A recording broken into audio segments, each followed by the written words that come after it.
What's up, everybody? Welcome to the Fix Yo Shit Show with me, Dr. Mike Wasilisin, and I have some very special guests. I'm so excited to have you guys. One hand, you're going to go underneath and find my sit bone. I'll help you out. Average American, they're going to be sitting for 32 years of their life. Wow. Right? If you're going to do something for 32 years, tell me you're not going to invest. One time invest in this. What would you be doing for 32 years that you wouldn't invest in? Try this exercise yourself. This is going to blow you away. Ready? I remember sitting in this chair and going, holy shit, this is incredible. I was so pumped instantaneously. I've never felt anything. And I'm always sitting in chairs. I'm a better back stores. Everyone's telling me about their chairs. I'm sitting in them. I'm at trade shows, expos. I've never felt anything like this. So I instantly fell in love with the chair. We are going to go over, especially for the audience. I want my audience and new audiences really to understand that the impact sitting has on their bodies. Mm-hmm. And understand how the type of chair, the type of cushioning they're using, the type of wedging they're using is crucial. Everything around the body when you're sitting, your desk, your chair, everything, it matters. Everything matters. And obviously when you're sitting in the chair on something that's not right for you, too thin, too hard, chairs ill-adjusted to you, you will get a pressure injury on your sit bones. And the correlation to humans is, the able-bodied humans is, are you going to get a pressure injury? No, you're not. No, you're not. Do you know why? Because we do a bunch of really cool things to protect ourselves. Yeah, everybody can identify with this. You ready? Who does this? And when you do this, you're relieving the pressure on your left sit bone, but you're putting more pressure on your right sit bone. Right. And you're going to do that for a while. What's going to make you move over here or do something else? Is it going to be the pain in your elbow because your arm support pad's too hard? Oh, right. Or is it going to be your sit bone that goes time out, shift, and then you go over here? Could be one or the other. And then you'll cross your legs. That's a good one. That really relieves the pressure on the left one for a while, and we sit over here, but we're misaligned, and what's going to make me move? My right IT or my elbow again? And then you switch this one, and my favorite is perching. When people sit like this at the front edge of the cushion. Yeah. Right in the front. If you really focus, and you guys can try this now too, sit back in your chair, sit down, sit up, and just focus on your sit bones. Just really focus on the pressure on them. Feel that? Now go sit halfway forwards on the chair, any chair you're on, and tuck your legs back a little underneath you. What do you mean? Pull them underneath. Oh. Yeah. How drastically? Drastically. My weight now goes right underneath my femurs. You're loading your femurs, you're offloading your ITs, and if we had a little pressure map underneath you when you're sitting back, you might see two little red spots where your sit bones are. You come to the front, you cam your legs down, you lift yourself up. Get your pelvis up by lifting and we your do, legs down. Oh, I perch all day long. I like to sit that way. Yeah, I know why. Because your cushion's probably too hard, and you just don't even realize what you're doing, but your body knows what to do to not get a pressure injury. So is it fair to say, and let me try, I'm going to try to give, is it fair to say that if someone is paying attention to how they're sitting and they feel discomfort under their sit bones, that would be the number one sign that they're not sitting properly? It could be not fair. What if that person's sitting on a park bench? It's just that it's too hard. Sometimes you could blame the substrate that they're sitting on. Maybe the office chair that you have has polyfill in it, like a pillow, and you're sitting on the hardwood seat underneath it. You push through it. You push through it and you're sitting on the plywood, or maybe the foam's just too firm, or you're sitting on a mesh seat. Mesh seats, everybody thinks really good for airflow, but a mesh seat's like a drum. It's breathable, but it's strung left to right, front to back, just like a drum, and it sits really firm. You have to wrap the mesh around the frame so it's really firm whenever you're putting points on it. So they have to keep it wrapped. And so the pressure is going into your ITs, it's going up into your body because they have to keep it wrapped around the frame, even though it's breathable-ish. Yeah. So back to that mesh, right? You're saying that when you're in a mesh seat, which is breathable, but you sit, it basically creates tension, right? It's like a hammock. Yeah, it's a tension. It bottoms out and it lengthens, and now it actually creates. You can go around the globe on a hunt, and you're going to find a manual wheelchair or a power wheelchair with mesh seating. Oh, I see. It's I against see. the If principles. it was a good idea, we'd be using it over there. Is it the gold standard to say, would you say that the how a disabled body ideally sits in a chair should be the way an a chair should be designed for an able-bodied person? Absolutely. Sure. You know why? They're both humans. All humans need the same thing. Low sitting pressure, reduce the sitting shear, keep your disc space, your pelvis up with proper disc spacing, keep your shoulders back. And if you can't move throughout the day, even a manual wheelchair user in a little sport chair, they're instructed by the clinician at the seating clinic, teaching them what they need to be doing with this new lifestyle that they're in, that they need to tilt throughout the day. Go find a wall, pop a wheelie, and get back and tilt back to reduce the pressures. Pressure off of. Yeah, I mean, So you would say that so what are the gold standards of the is it the right word to say the disabled? Was that the disabled body chair? we call them users. The users. Yeah. Well, I'm trying to put two classes together because Wheelchair some people users. have to be, and some people, like I'm able to move side to side. They can't. You're able-bodied. I'm an able-bodied. Yep. So somebody who's not able-bodied, what are the gold standards for sitting? Like, what are the key components that have been now where we are with 2024? What are those? Sure. We start with a cushion. You got to start with a cushion.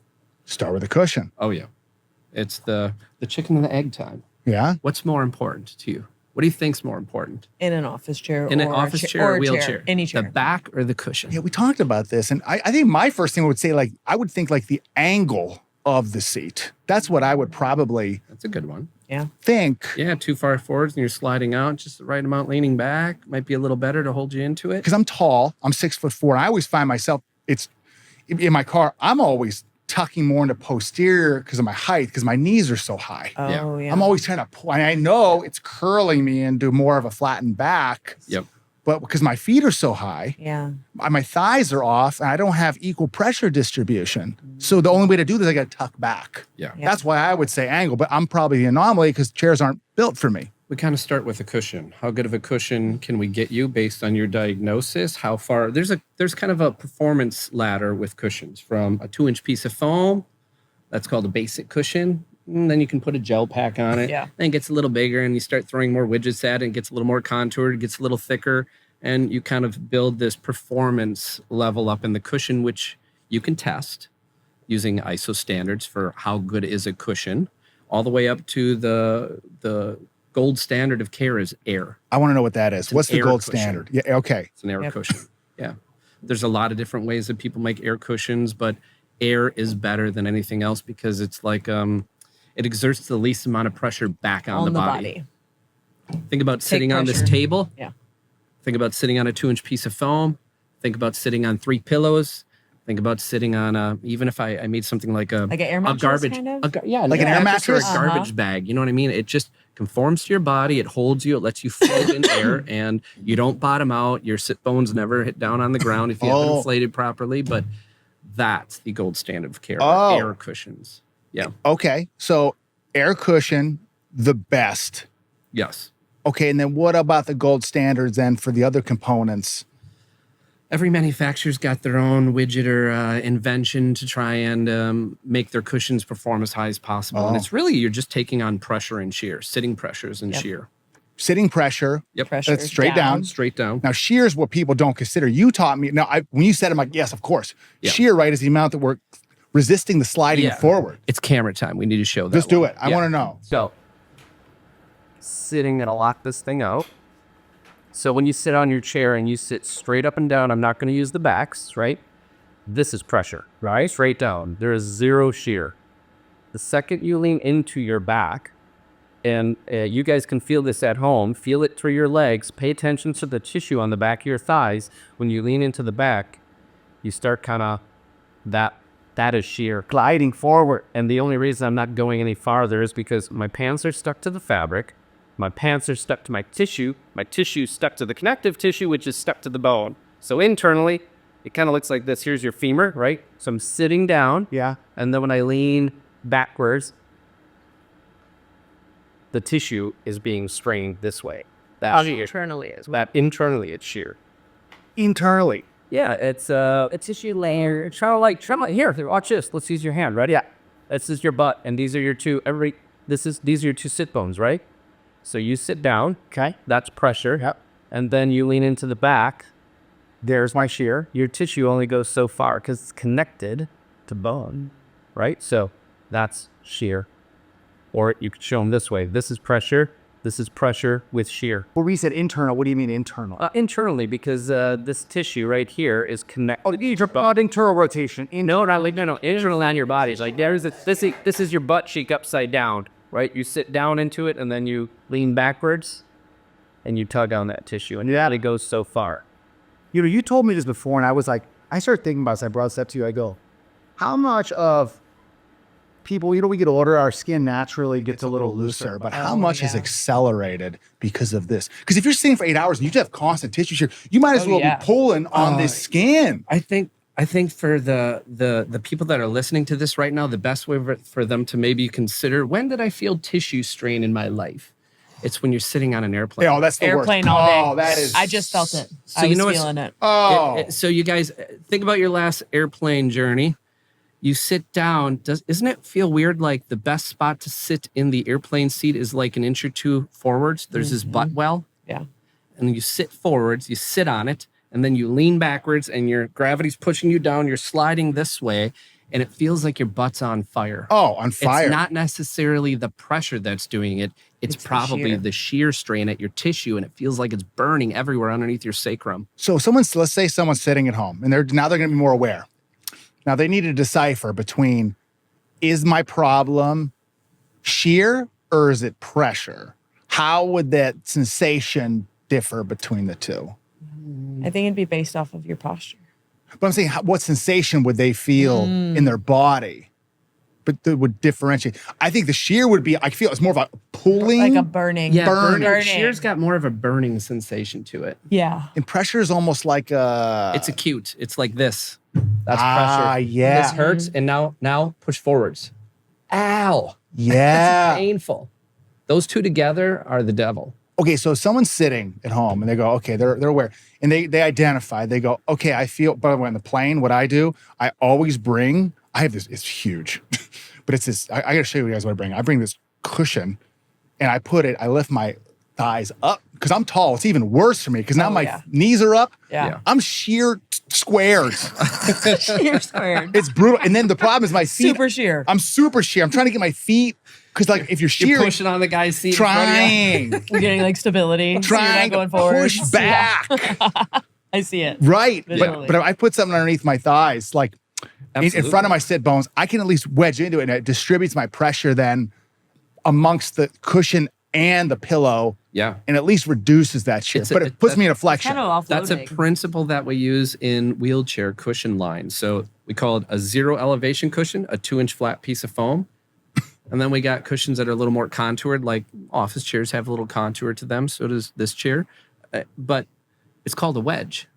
And it's the same contoured cushion that you can buy at zero elevation, but we also have it where it's about an inch higher in the front. Oh, And that does two things. One, it kind of helps pin you backwards. Two, it lifts your legs up. You got to make sure you adjust the foot support to go up so that it's not too low and you get front edge pressure, but it's a wedge cushion. It's a front edge principle. pressure. What you do in the airplane is a ironclad principle of cushion design if you got a family of them.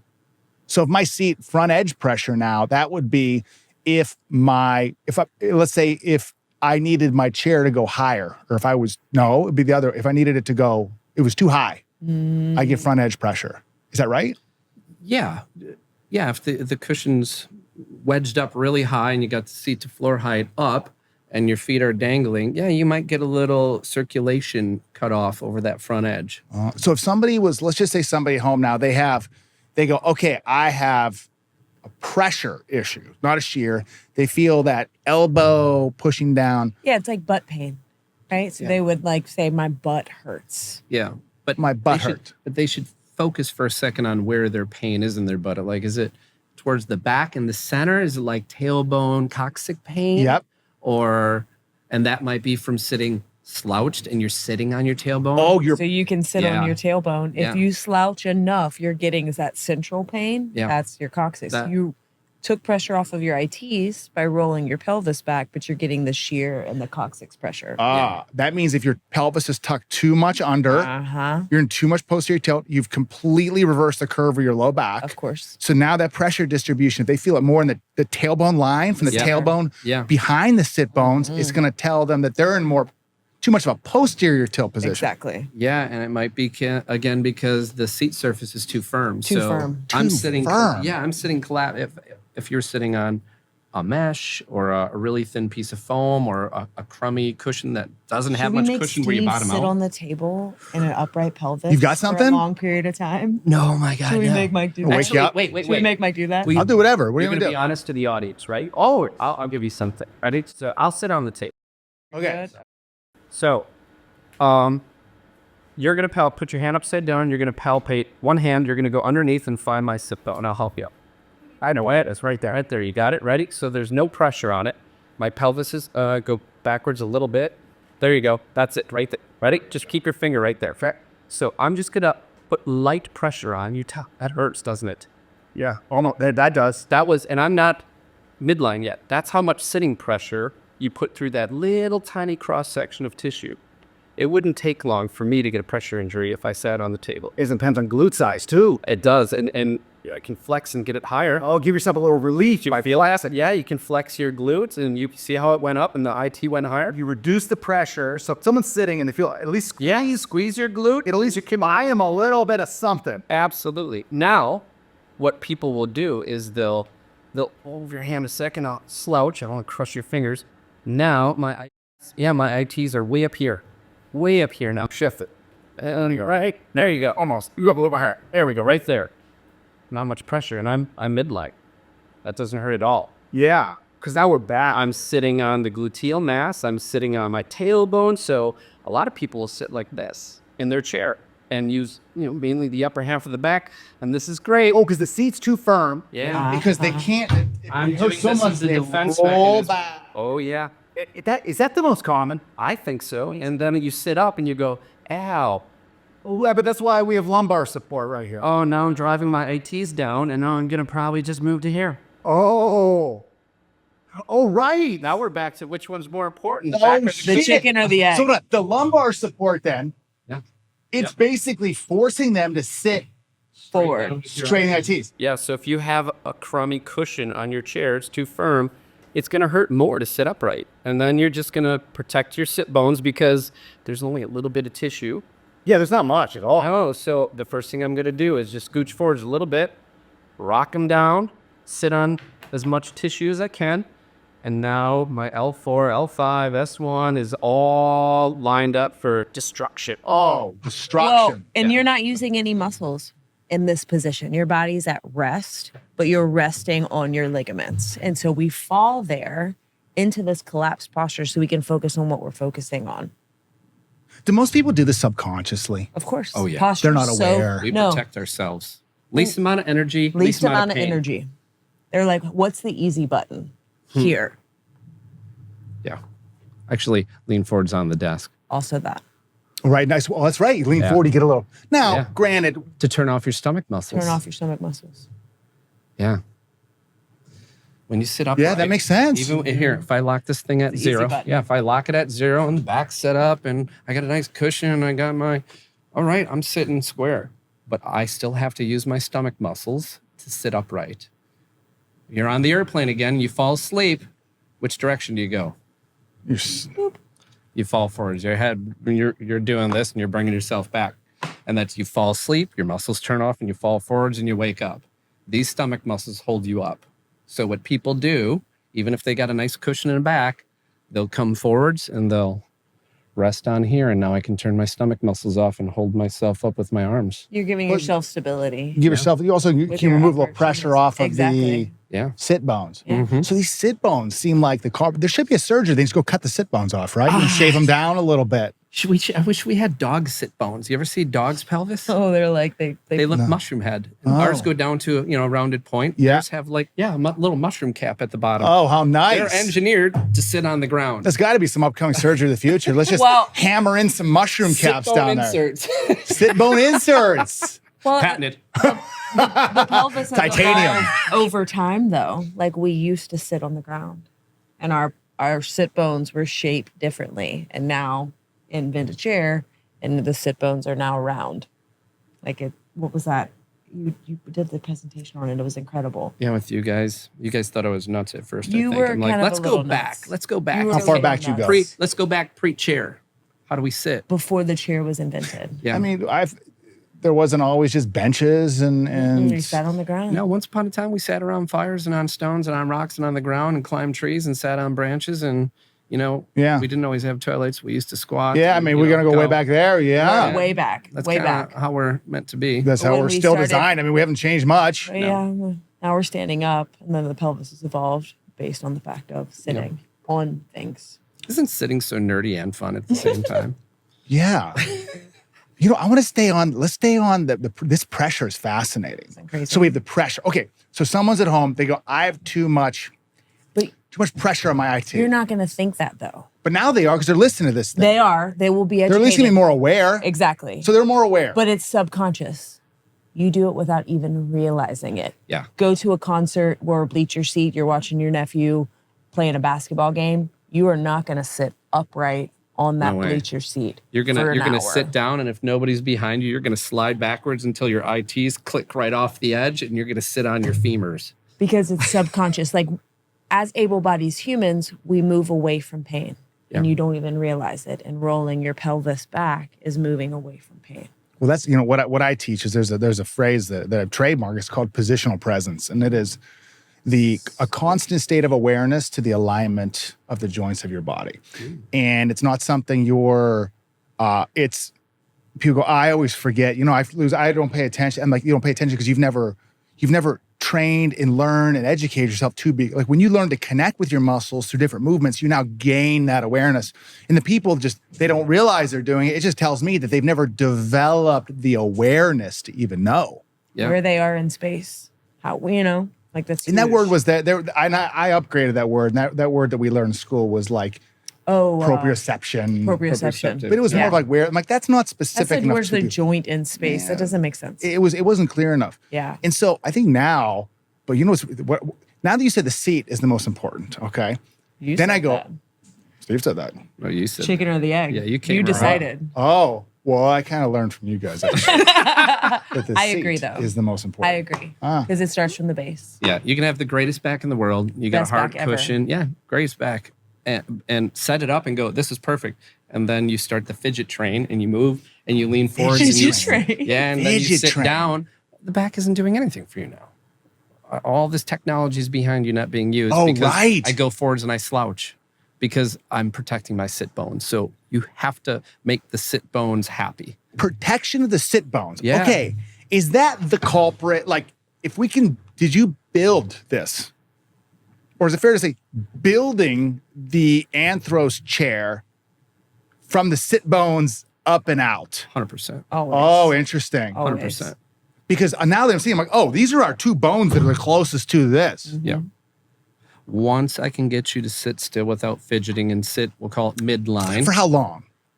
We all have You need different. to. Yeah, how long should somebody How long be? you need We all to. fidget as well. We got certain things Yeah. we do. We tap our leg. We do this. We like to cross our legs. We We're spin, we humans. We swivel a move. We little bit. swivel. Yeah, we Yeah. lean. That's just That's human great. spirit. But I don't want you to sit on a cushion where you feel the need to, do this and cross your legs all the time. It's like, how well can I protect your sit bones so you don't have to fidget, if at all possible? Okay. Yeah. So what can they do? So, because this sensation is interesting. It's almost like this is the baseline for people's awareness would be, what type of pressure do I feel? Is it a shear or is it a pressure down? Yeah. Where do you feel it at? Yep. Do you feel it on the sit bones? Do you feel it behind the sit bones? Do you feel it in front of the sit bones? Do you feel it on one sit bone more than the other sit bone? Right. Right. And then now you can start, when you have that knowledge, right? Now you need the tools, wedging, pillows, Off the cushions, shelf, off the off the shelf. shelf cushion. Yeah, go to Yeah, Home what- Goods or find one of those gel waffle cushions. Those are pretty good. Comfy Go life isn't horrible. No, go find a cushion online. Go on social media. Go to Amazon. Go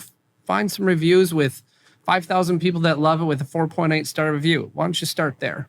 Get that, sit on it, get comfortable, Because and not feel the need to fidget. well, and you also can't have good posture if you don't protect the sit bones. So I've got my pelvis up. I'm sitting in a good posture. You will not tolerate that Yeah, you felt it. unless we're taking pressure off of the sit bones. Yeah. With the cushion add on based on what your chair is. Yeah. Take care of that, and then you can work up from there. Yeah.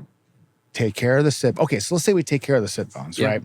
Okay, sit bones are first on the list, right? We got our sit bones now.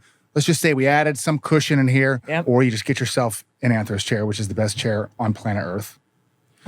But you add whatever. You want to start with something that is not this chair, which people should have. And then you get the cushion. You get some off-the-shelf one, Yep. pressure distribution. The sit bones now, at least now, They're All happy. right. they're Yeah. better. They're calm. All We're right. not screaming for you to move. Great. Now, what do we do next after the sit bones? Because then we have issues. We have the angle of the seat. We have how high the seat should be. We have the back position. We have arm position. Here we go. And it begins. Where do we go? Where's number 2? And it begins. Right. Number right. 2 is definitely. Then we I'd get the say- desk. Yeah. The desk is the devil. Then we got the footrest. Gravity's The the desk is first. the devil. Yeah, gravity's the first devil, and the desk is the second devil. We'll get to that later. You know, little pause. I'll tell you guys something. You know, the easiest way to change is to change the easiest way to change is to change your environment. There's no easier way to change. The easiest thing you could do is set up everything one time correctly, right? Because it's a one-time cost and it's a one-time time component. And when that's set up once, off you go, smooth sailing for years to come. Yeah.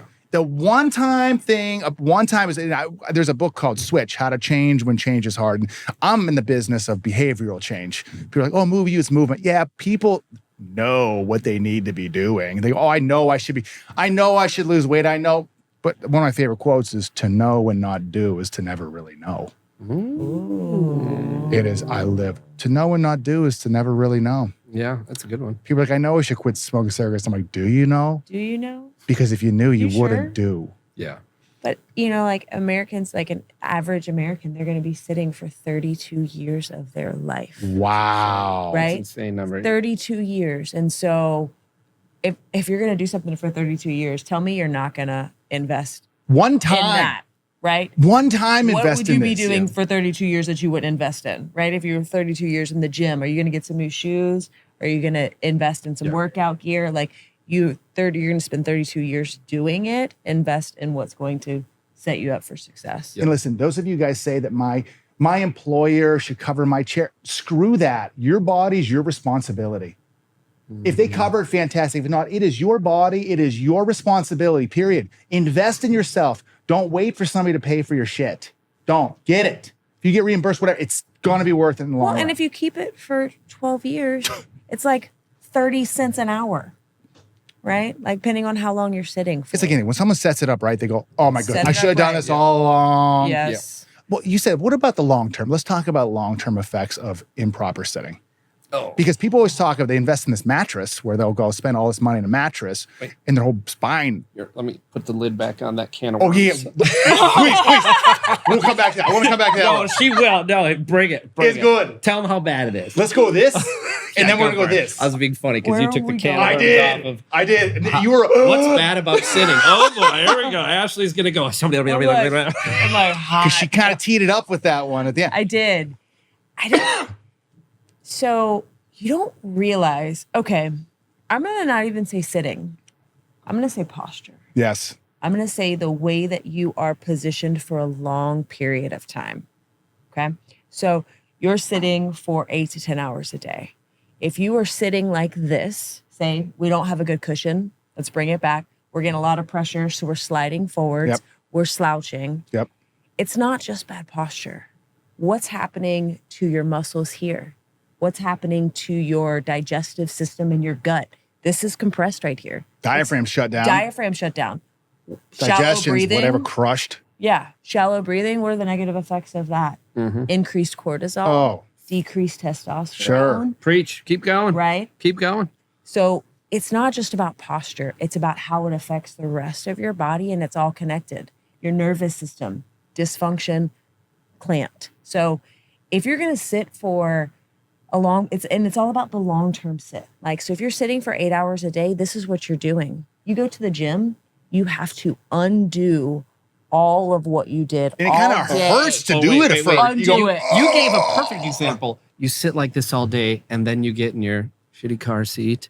Oh, and then you go and then you go home sit on and your you sit on couch your and you're couch. Netflixing. You're watching You Netflix. and you just go far. By the time you get to the 32 couch, you're like, years. And are you seeing now cars that are designed now? They're building headrests and that because people's 8 inches forward their head. Oh, Let's yeah. just build the head. And I sit and I go, what the hell? And there you're here. And so You're saying if people reverse it in the gym, if people even do Yeah. attempt to reverse it. but you go do a deadlift like this. What's going to happen? What's going to happen to your spine? Your discs are you're being stuck in compressed flexion. all day. You got all extra day. disc pressure. You got disc bulge, herniation with that. Sciatica? Well, Why do I can't believe you didn't get it Weird. earlier. Right. Why do I have neck pain? Can't believe it I'm took not this sure. long. What a shocker. Yeah, but I need to see the chiropractor. Okay, well, hey, he can help you, but good Lord, help yourself. Yeah, what you're doing the other 16 hours of the day isn't going to be fixed in Jeez. your 30-minute session. But I don't think people think of that. They don't think it because it's a subconscious thing. You just fall into these postures. You're there for a long period of time. But what if your back pain was coming from this? What if your neck pain was coming from this? Instead of outside seeking sources and spending money on X, Y, and Z, you took positional presence. Yeah. You invested in things to support you Yeah. and keep you in a better posture. Yeah.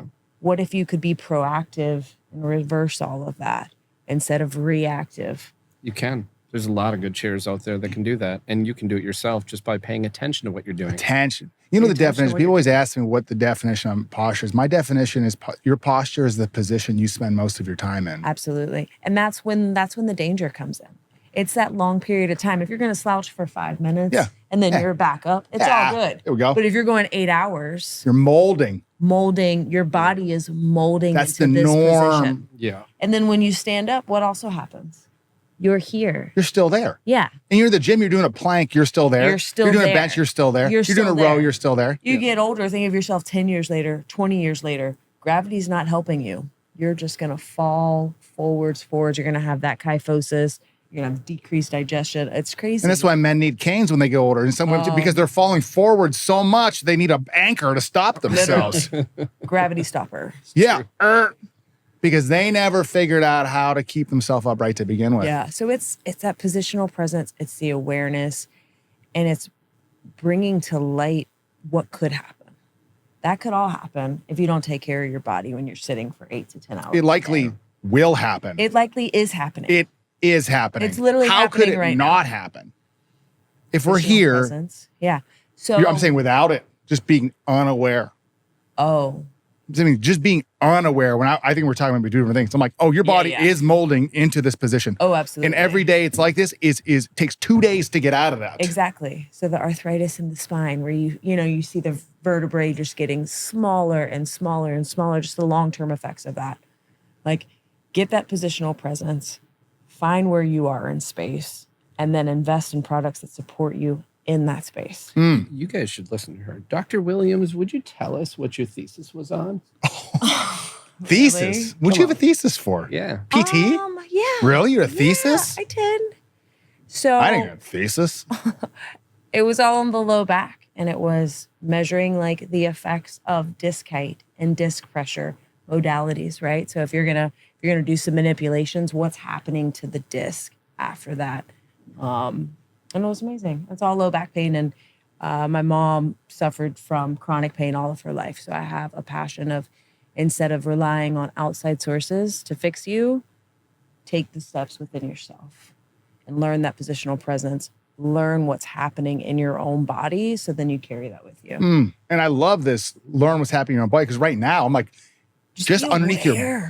your butt. I think this is huge Yeah. for people right now. It was- I think where they feel, what type of pressure they feel, shear pressure, and where they Take feel it. control of it. Take control. Don't be like, a passenger on the train of Yeah. pain.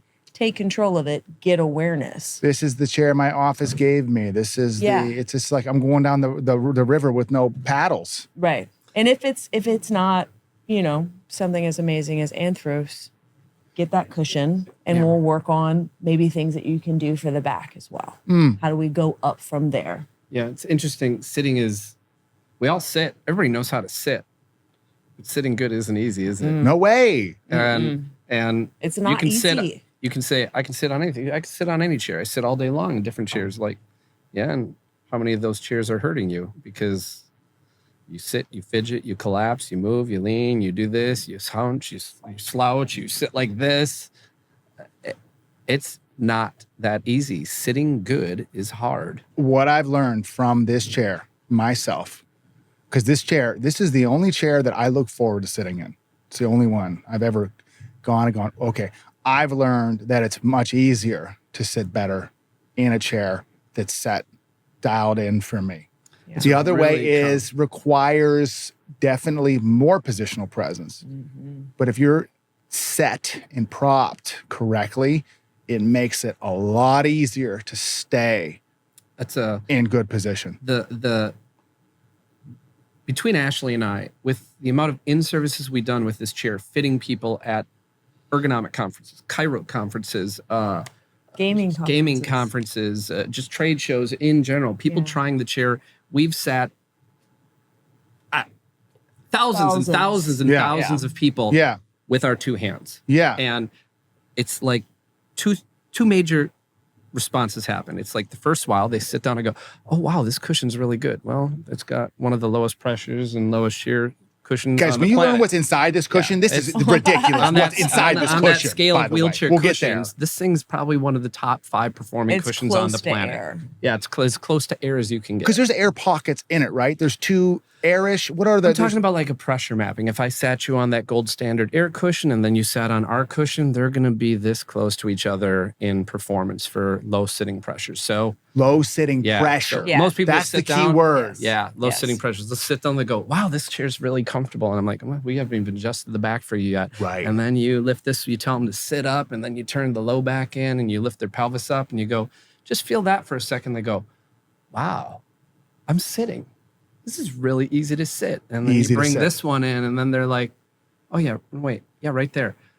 Wow, this is so easy. Wow, look at me. I'm sitting up. They're like blown away. Right? Like I haven't done this. Holy cow, I'm sitting up. And I've never felt it like that. Then you turn the tilt off, and you let them sink back a little bit. And after a couple degrees, instead of stomach muscles on to hold you up, when you lean backwards a couple degrees, all of a sudden gravity, the devil, is now your friend. It's pinning you back into the chair. The stomach muscles go off, and after like 3-4 degrees of tilt, they go, oh, wow, I love the way this chair tilts. And we're going, that's just your stomach muscles that you turned off finally, and you enjoy that. That's also your decompressing your spine, L4, L5. You're taking pressure off of the disc in that tilted space. Yeah. With the pelvis up. So, I think it's a good segue to get back into the can of worms we opened up. Oh, yeah. Because you said when you position people, you sit thousands of people on the chair, you would make it certain adjustments. And so let's get back into the can of worms about, okay, now that they got the seating cushion, they got something off the shelf, whatever it is. Then we get into the other things like the armrest. What's next? Back. What's number highs, 2? the arms. What's the second most? I know maybe I put you on the spot with that. No. It's the same. It's the same thing that I just did. Like if I think this is a sequence. This chair's not set up for me, right?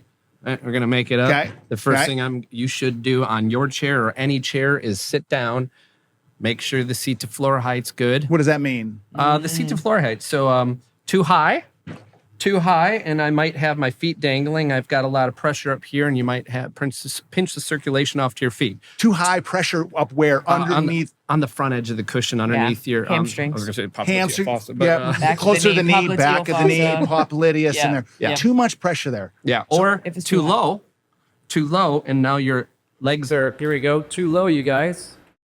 And your legs are up. If you can put your hands underneath you right here, now you're putting a lot of pressure to your sit bone. All that goes in for me when I go too low. Oh yeah, and then you're going to be really fidgety. Even it doesn't matter how good the cushion is, you're going to move it around. Right, because you bottomed out that cushion. Yeah, find that happy medium. So that's number one is seat to floor height. Let's get it right. You just listen to your body. So you're looking for equal pressure distribution from basically Yeah.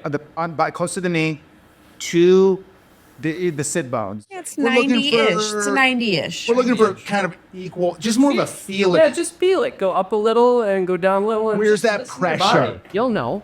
You'll know. And then number two is don't worry about the armpit. Don't Okay. worry about anything else. So we got other the than- seat height. Now it's Seat time height. to lift the pelvis up. Lift your pelvis up. And when your pelvis goes up, L5 goes with it. Yeah. And when L5 goes up, 4, 3, 2, and 1, make the curvature. Follow right when your pelvis relaxes. 4, 3, 2, and 1, go there. Oh, we go that way. So you don't need a lumbar input. You just need to lift your pelvis up. An induced lumbar. Through induces this. Induces it. Look at my pelvis right now. Let's put this down. So I'll put my fingers on my pelvis right here so you can see I'm touching the front of that bone. Yeah. And when I relax it and it goes down, you don't have lumbar curve. And for you guys at home, try that. Try this exercise yourself. This is going to blow you away. Ready? Sit up. Find your pelvis bones, right? And now relax your back. Feel it rock backwards. Yep. Keep your fingers there. Hold your pelvis down. Okay. Ready? Yeah. Try and get your lumbar curve back without lifting your pelvis up. No, you can't do it. It's impossible. They go together. Yeah, you could push on the lumbar all you want until you lift your pelvis up. It's not going. Because your pelvis, actually, for everyone out there, your pelvis, the strongest muscles of your body around your hips. And so those are the ones that they control. When they tilt forward, the spine follows suit and vice versa. So that's pelvis Yeah. is the dial for the low back. 100% because L5 is lumbar 1, 2, 3, 4. There's the top of your pelvis. 5's down here, and then your sacrum's here, and your little tailbone's down here. But L5 sits below the height of the pelvis, and there's a ton of iliolumbar ligaments that go back and forth like a spider web. Connect it. It's not part of the pelvis, but it damn near should be because it's fused with so many ligaments. Whichever way your pelvis goes, L5 must go with. We can't just go and do this by itself. So the people try to sit in this flattened position and just try to add lumbar support to it. Not gonna happen. Doesn't happen. You just proved it to yourself. If you keep your pelvis down, I can push on your lumbar. Try. Until you lift your pelvis up.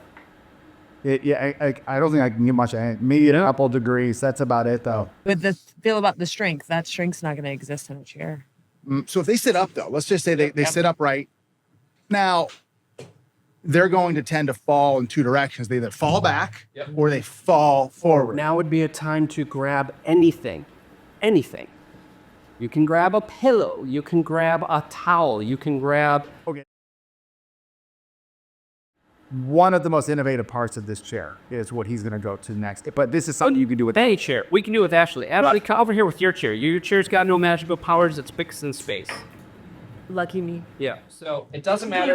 This would not constitute as being a very good office chair. Yeah, probably not the best camera view, but I'll try to show you. Ashley, sit back into the shape of the chair. Her shoulders are internally rotated. Her sternum's collapsed. Her pelvis is down, flat. Put your fingers around your pelvis bones. Now, lift your pelvis up. And look at what happens. She's got lumbar curve, right? I'm going to hold you right here. Add your pelvis down. Up, and there goes that lumbar curve. Yep. Ashley, can you give yourself a lumbar curve without lifting your pelvis? I can push on you, and all I'm going to do is shove her out of the chair. Yeah, I'm just gonna slide forwards because Until she decides to lift her own pelvis up, inducing the lumbar curve, you're not going to have good posture as that starting point. But now her ITs are pushing down, so you better be in a good cushion. Right. Cushion first. Yeah. caution first. And even with this chair, I'm going to put this thing not here in the middle of her back. Listen, guys, this is so important what he's about to tell you. Not in the middle of her back. I'm going to push it down low, right down here, below her belt line. Probably at the belt line and just below it. The belt line just below. Yeah, and if you shove anything down there, roll up a hand towel, whatever, I pack that in there. Ashley can sit upright. Now, a little tie into the wheelchair world. Have you ever seen a person rolling around in a manual wheelchair with a really low back and they're just all an ass around town? Maybe. Yeah, because we just hold them with their low back. We've been holding people by their pelvis since the cows come out. But what that has never been in anything with I've ever seen with chairs, other than you guys and core chair with those two. I've never seen any other two people to do that. Is this really the first time it's been brought into the world of No, we've always Regular chair, not good to in office. Yeah, I think this is the first. Yeah. Well, and then we're designing it for the human from a biomechanical. Yeah, That's the way to do it. We're like, Why I would I don't want to care push about on an our office lumbar? chair. Wouldn't it just be easier to hold her by the thing that determines whether you have lumbar curvature or not? It's the angle of your pelvis. So why don't we lift on this big thing right here, apply a nice pressure across that big bony tissuey surface area instead of pushing on this little spinal column with all those little bones sticking out the back, spinous process. Why are you wanting to push there with a plastic pad or plastic over gel or an acute pressure right here? That's why people say, oh, the lumbar feels like it's a fist in my back. Well, guess what? It is. Well, and I can do this on. Ow! I can overcome a lumbar and slouch, but if you like, If I do this, if I do with me at home, hold on to your. Oh, it's hard. Oh, I know. I didn't. It's much more difficult to slouch into this. Yeah. So if you are at home and grab around your pelvis here, hold that up, get that pelvis up, and now try to slouch. Impossible. Hold it right there. Your hands. Hold your pelvis up. I didn't even put my two fists behind my back. That's a great way to do it. Yeah. two fist? Try to slouch. No slouching. Can't. You can't. Take it away. You can't do it like that. So, but now let's go lumbar sport. Let's go higher. Oh, yeah, let's try that. Right. All right, we're gonna hold it there. Okay. Now try to slouch. You Overpower it. Yeah, I can't overpower it. I can overpower by my hips sliding forward too. Yeah. Exactly. Like creating that drag. So you're like here or here. So it's actually not a lot of pressure that you have to do to support the. No, that's what I felt with this chair. It's like Oh, last part. Yeah, please. Sorry, almost forgot. Oh, okay. Okay, so same thing. Lean forward, call this up. We're going to put this nice down and low. Pack it in there. Wait, turn it a little. There you go. And you want to have good contact between that and the chair so that it stays there, so that it doesn't ride up. And then if this was a higher back chair and you're doing this for yourself, I put cushion on my chair. I got a little cushion that I found online or at the a back store or whatever. Yeah, and I put that down there. You're probably going to have a space right here. Right, because your chair wasn't designed for that. Now you got to close that gap. Yeah, you do, and it would be time to put Another cushion. a pillow at the top. But it doesn't take a lot of support here. You don't need something. I learned that. No, it doesn't. It's actually really, it's like a pound.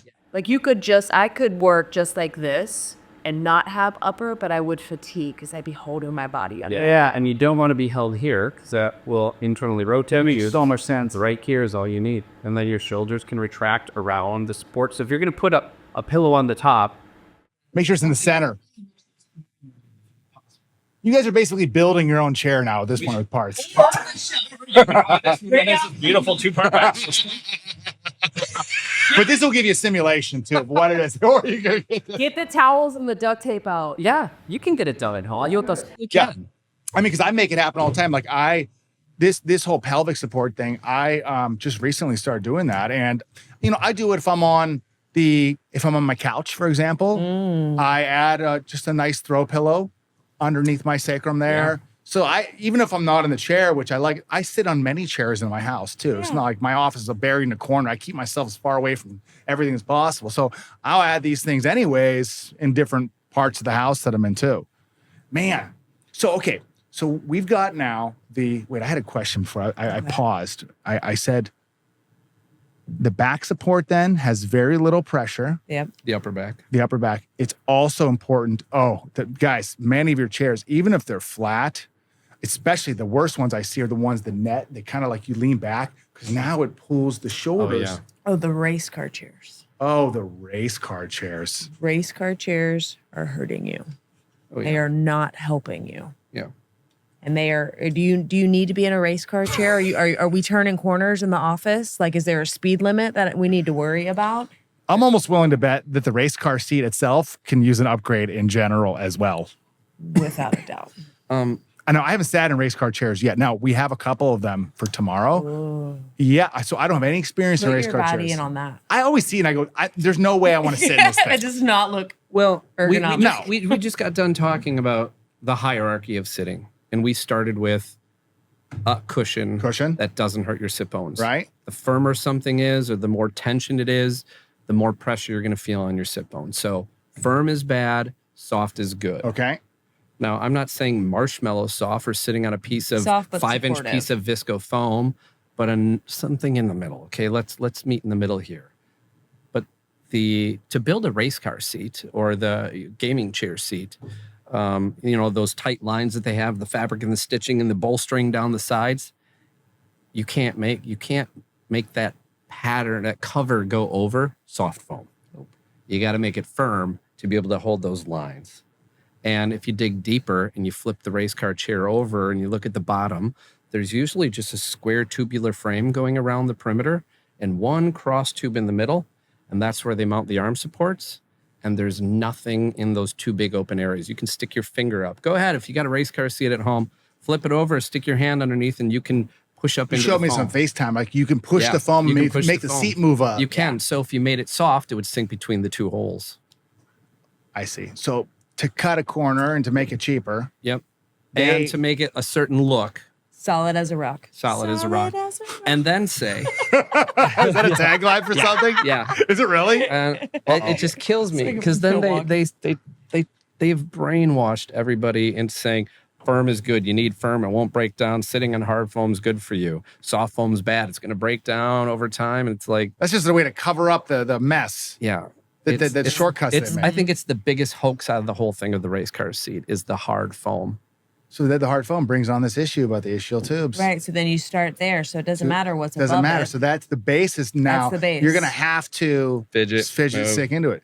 You know the reason I never You're even... going to slouch and then you open up the back angle and then you slouch even more because you're reclined. Now you got with pressure your and shear. headrest.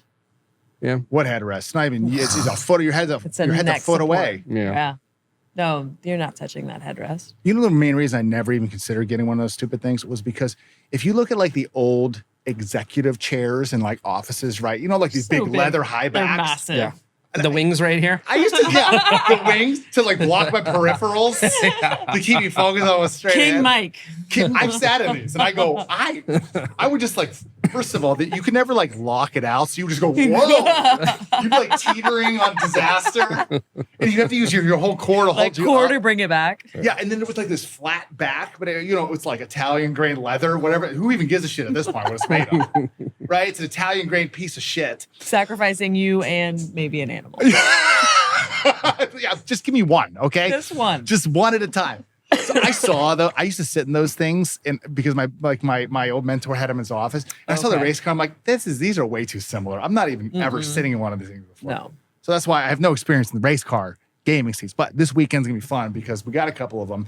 I'm gonna test them and I'll give you guys my opinion on them, even though I I write. want your honest feedback. Yeah, okay. Let's sit in it for a while. Yeah. Okay. I can do that. Try to get your pelvis up Oh, I see. and try to hold it there. Do they have lumbar supports on them? Of course. They do. Is it adjustable or is it like a one It's a pillow. pillow? It's a little pillow. It that has a moves. magnet, Some of them have a magnet. Sometimes they have a strap that just a bungee strap that goes around the back of the chair. but it's this big. What is? The pillow. The lumbar support. Oh, that that's a tall. pillow. It's that tall. Some of them have an adjustable knob here that, Oh, yeah. gives you a lumbar curve in the middle, similar to like an automotive seat. Now, I would say like every car I get into, right? I max out the lumbar support and I'm happy. At least I'm okay with that, right? So it's like, to me, the lumbar support is definitely better than not having one. Agreed. Oh, without a doubt. Yeah, 100%. So, Still not as good as pelvis though. oh, definitely not. And some of what BMW has the lower support that actually has a pelvis support Really? and a lumbar support. Oh, Those are money. Really? Long periods of time. Oh, that was what I was going to ask you guys when you're sitting here. little- Why? Tell me about lumbar supports when they came about. Because obviously they're marketed so well that people know what they are. When did that start, lumbar support? Like, when did that even begin? Did it begin with chairs? Did it begin with cars? Steve, the chair guy, should know that, but he doesn't. Steve- Oh, chair see. guy. I don't know that little ditty. I think Did he?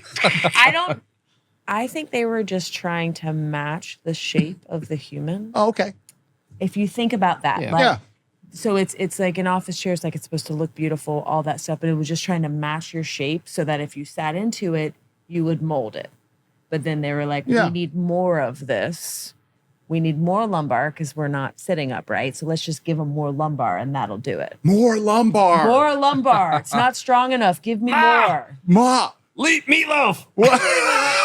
What's the one that Saturday Night Live? He's like more. Was it more cowbell. cowbell. More cowbells? We need more cowbell. We need more lumbar. we need more lumbar. We need more lumbar. But they've even gone, some larger manufacturers, a well-known manufacturer has even gone to say they've been searching and trying to achieve pelvis support for a long period of time. They've been like trying to create it and they haven't figured it out. So they're transitioning hopefully to the point where they know lumbar isn't enough. And it's not strong Lumbar. enough. Remember we talked about cushions, a 2-inch piece of foam versus air. Yeah. Air's the gold standard. Right. Pelvis support is the gold standard. It's Right. not lumbar support. Lumbar support's the 2-inch cushion. I had an opportunity. I belong to this group, an automotive group called the Comfort Club, and it's only for the automotive industry. Every major OEM's there, the tier 1 suppliers are there, and I've presented twice. Once when I was with the Power Wheelchair Company, I bought a power chair in and taught them about seating from our point of view, medical point of view, and the automotive industry's kind of listening with the automotive hats and glasses on. And less than a year ago, I presented to the entire automotive industry with this chair. And I had about 100 people in the room and about 250 people on a Zoom meeting. And I got to teaching the principles, the chair design, the science, the FEA, the human simulated models of the disc space. I went through the whole science because that's how these guys make seating. And, Do they? Yeah, that they do. We right. we engineer the same way. So I went, okay, this is the part where I think I'm kind of looking at the webcam and the audience, and I go, this is a part where I just need to rip the Band-Aid off, and you guys might not like what I'm about to say. But lumbar support is wrong. Pelvis support is the better way. I kind of looked at the webcam, and I'm like, nobody's upset, and everybody's kind of smiling, and like. And then I went into what we just talked about, lift your pelvis up, L5, blah, blah, blah. And at the end of the presentation, 2 guys came over and were talking to us going, we're like right in the middle of designing a new lumbar seating feature. And we got to really rethink this. Oh. Yeah. I mean, do you guys have like protection on pelvic support? Yes. Yes. Interesting. Well, and like why I would say, I'm going to say 95% of the current office chairs that are in this space have a lumbar support. Yeah. 95%. 90, you got the core chairs, maybe even 97% outside of Anthros. So if a lumbar support is the answer and 97% of them have it, then why do 80% of Americans still have low back pain? That's good. Yeah, it's so true. Right? Like if that's what's working. But I'm sure if you compared regular chairs to lumbar, you're going to see an improvement over there at least, but Yeah, better. less worse. Better. It's but better. The body's going to like seek support outside of it. If it's not supported in the right places, it's going to find a resting position, which ends up here. Because the concept is like, I've been trying to put words on it too. It's just wrong. Like the lumbar support, you lean back and your spine now molds around the support. Meanwhile, let's build a visual demonstration Let's do for it. everybody. Ready? You're going to make the first disc. Okay, put your hand out. Like an L5? Make a vertebrae. Make a fist you want vertebrae. a vertebra? Here? I need a disc. What do you want? Make a flat hand, disc, Okay. vertebrae, disc, Yeah. vertebrae. Yeah. Right? This is your L1, 2, 3, 4. We can move, right? Okay. Let me go with you. And Ashley, you're We gotta sync this up. gonna be the lumbar support that comes in and pushes. Okay. All that sitting weight. Maybe we push from the other angle. All right, got Which it. one? Yeah. So she's gonna come and push. She's shearing the discs. Sure. You're putting all that pressure and you're shearing the discs. Now there is some shear. The shear on the disc is like definitely that way. internal. I would say there's some shear. Yeah. Yeah, there would. Depends I how think- heavy you're sitting into the lumbar. I never support. thought about shear on the disc with that per se. I think there could be some. Yeah. I don't think the human body would tolerate the amount of pressure that's required for a lumbar support to be biomechanically effective to help you have good posture. Say that again. I don't think the human body would tolerate the amount of force of a lumbar support that was truly effective, because you've got to lift the pelvis and support the upper back like a building. Yes. Right? Concrete building, are you supporting that on the 5th floor of the lumbar support? No. You're supporting the building at the base, which is the pelvis, which then naturally stacks the rest of the spine. Yeah, naturally stacks it. Naturally stacks it. Support the pelvis, which is holding L5 in place, and L5 is the master of the posture show. Because almost like with the lumbar support, I find as well, because now I'm more aware, because now that I've been, introduced to pelvic support, I also find the lumbar support in a way I can now rest my body weight down onto the support. And where with the pelvic support, my spine, it's definitely sets the angle easier, and it's at much more ease to hold myself into that position. Yeah. And it feels, I'm stacked. I have Like natural. minimal right? muscle engagement. There's definitely some, Some. but it's less so, because I just can't get away from my car with my lumbar support. I guess I need Yeah. to get my McKinsey roll and try to put it underneath my sacrum. Oh, a little, yeah. Should be doing You it. could do that. Do you guys know a good thing for anything for the car that you like a little, some sort of like a little pelvic support?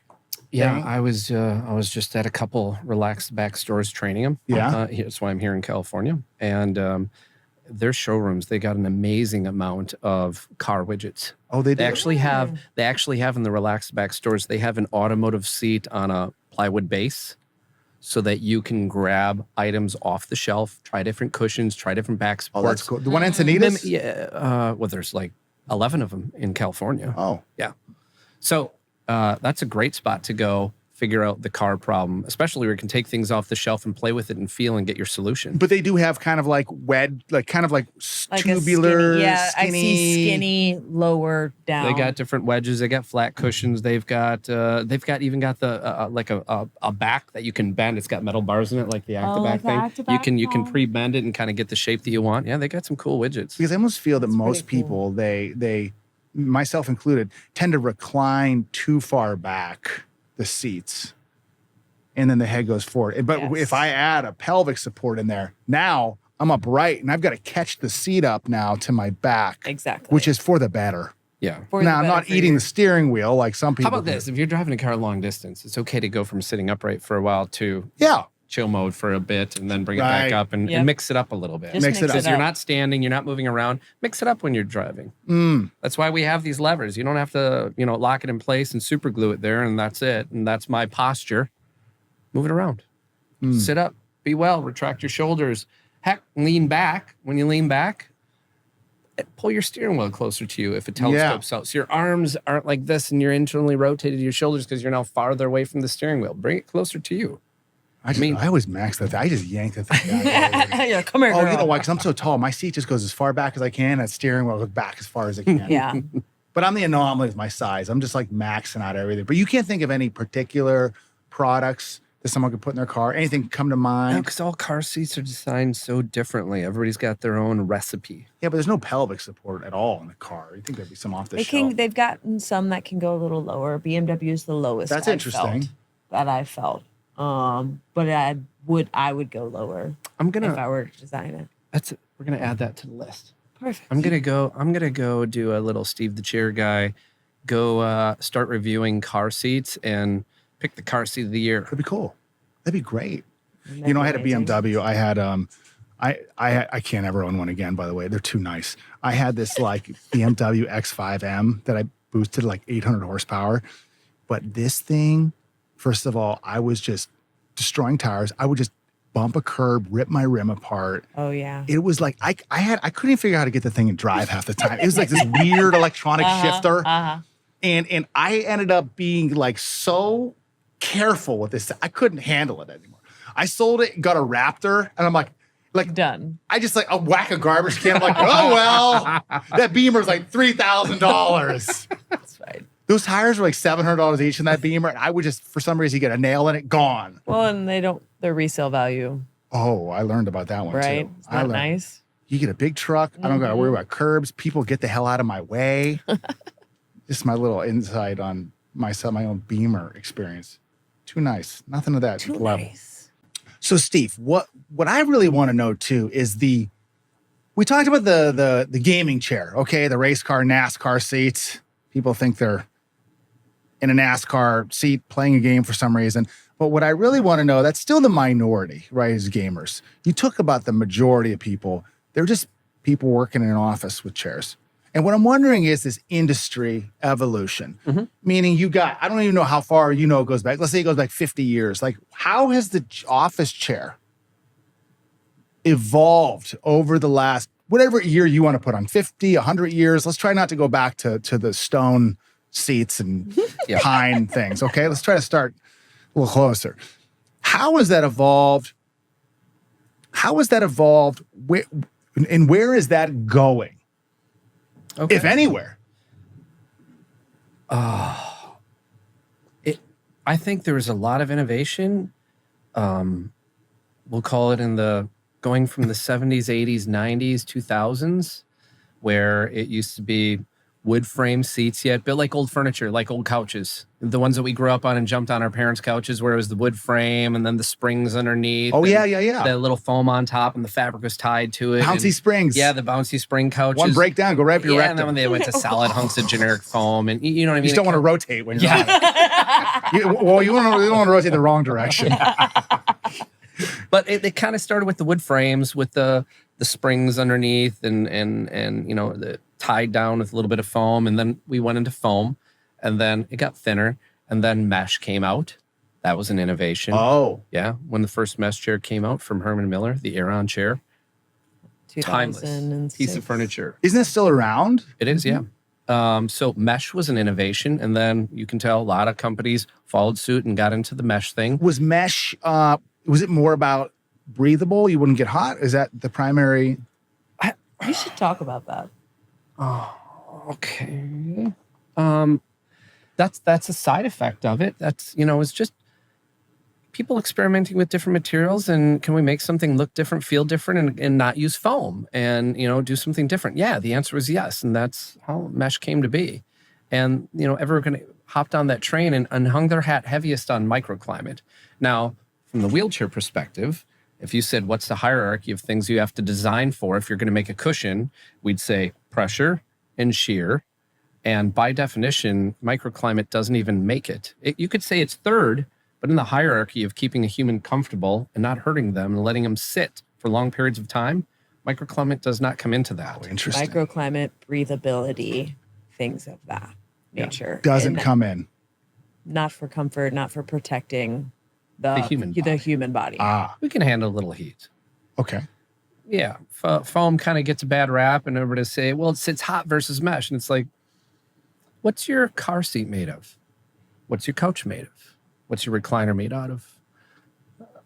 What's your bed made out of? Foam, foam, foam, foam, foam. So it's a trade-off. There's a little trade-off, yeah. The body's going to get to 98.6 regardless of what you're sitting on. Yeah. Okay. We're the furnace. We're constant. It's We're going to we're the level furnace. out at that. Yeah. Right. If you're on mesh, if you're on foam, if you're on your couch, it's going to get to 98.6. Okay. You will feel cooler sitting on Yeah. mesh, but the trade-off is pressure. Right. Sit bones. Right. Squirming. Remember the whole collapsing and chicken and the egg? You're back to pressure. Because you're aerated, you now have such limited option with cushioning and shear. Well, there's no cushioning to it because it's got to be tight like a drum. Yeah, Aeron was 1998, right? I'm trying to remember when that came out. I don't remember the year. Don't quote me on that. Yeah. But since then, innovation train, after mesh, I think then they started turning to material science, going greener plastics, greener materials, less VOCs. Let's not use glue. They went into the let's get greener and leaner and find alternatives to make for the environment. Yeah, let's get zero emissions on how we build stuff. Let's use ocean-bound plastics I think the innovation kind of died in the 2000s.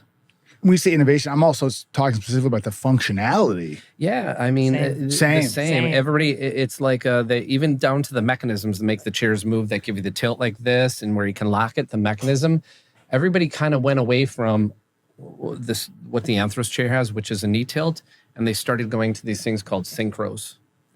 Like the Aeron chair has a synchro mechanism. A lot of chairs have a synchro, and if you're asking yourself, what's a synchro chair? What is it? It's when this is the seat, this is the back.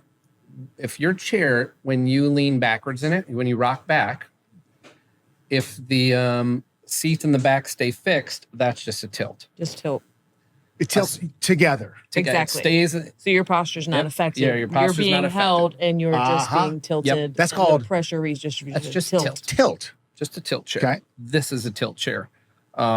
Gaming chairs. Most race car seats are just tilt chairs. Okay.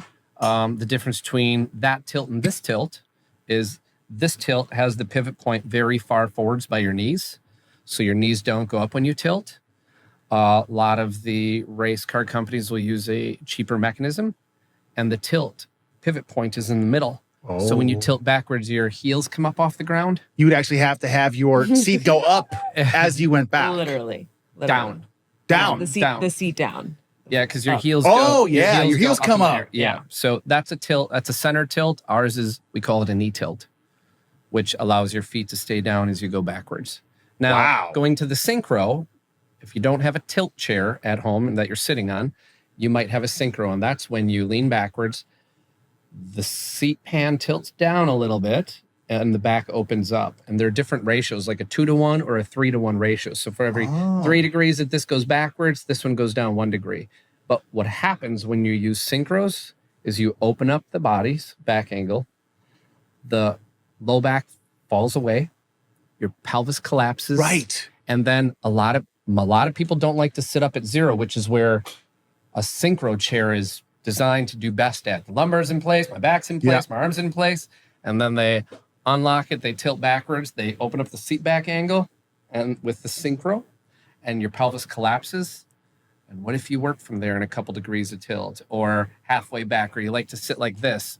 Now you're just sitting with a completely collapsed pelvis, and here comes your L4, S1 trouble train again. So So the synchro sounds fancier. Sounds fancy. synchro was an innovation, and everybody jumped onto that train. And I think synchros are the devil of back pain. I think that's, dare I say, is it the desk or gravity or a synchro? I think synchros are one of the biggest contributing factors to low back pain. And people just don't realize biomechanically how bad that innovation was for the industry. And I literally, in October, went to Cologne to one of the, if not the largest furniture show. It's actually in every other year. And I sat on hundreds of chairs there. And everybody's using synchros now. Oh. Because with like knee tilts and center tilts, you got the tension knob and you got to adjust it and you got to tune it for your weight. Synchros can be self-weighing, where they can take away the tension adjustment. I have to adjust. I can turn the tension up, and now I can't tilt backwards, or I can turn it down, right? And I fall backwards. Yes. They're trying to take that feature away. So they developed this self-weighing synchro so you don't have to adjust it. Less knobs. Less knobs. knobs. They're like, it's cleaner, it's greener, there's Looks less to it, great it's for- in a simple. design. And I look at it and looks go, beautiful. you're dropping everybody's pelvis. You're posteriorly rotating their pelvis, and you're all causing the back pain. Because when that synchro, so if the chair itself, the back moves at a higher rate. Yep. Yes. It moves at a 3 greater degrees angle. back to 1 degree down in the seat. Because now as we go back, my pelvis, to keep the pressure, to keep my back and pelvis the same pressure on the seat, is going to require me to move into a posterior tilt Yes. to do that. Yes, it does, because the back falls away from you. What's their reason why? I would think they have a good reason Simplicity. why. It was simplicity. What, the Less moving synchro parts. or the actual self-adjusting synchro? Both. I think it was simplicity, and they were with the best intention. They were thinking, oh, look how easy it is. You just sit on it and the chair works for you. Yeah. You don't have to adjust it. Nobody uses their knobs anyways. Nobody uses their chair. Nobody uses the tilt. Nobody adjusts the tension right. So their solution in the industry was, let's make a synchro, self-weighing synchro. You just sit down on it and you can rock all you want. Doesn't matter what size user sits on it. You only have to adjust the height and move your arms.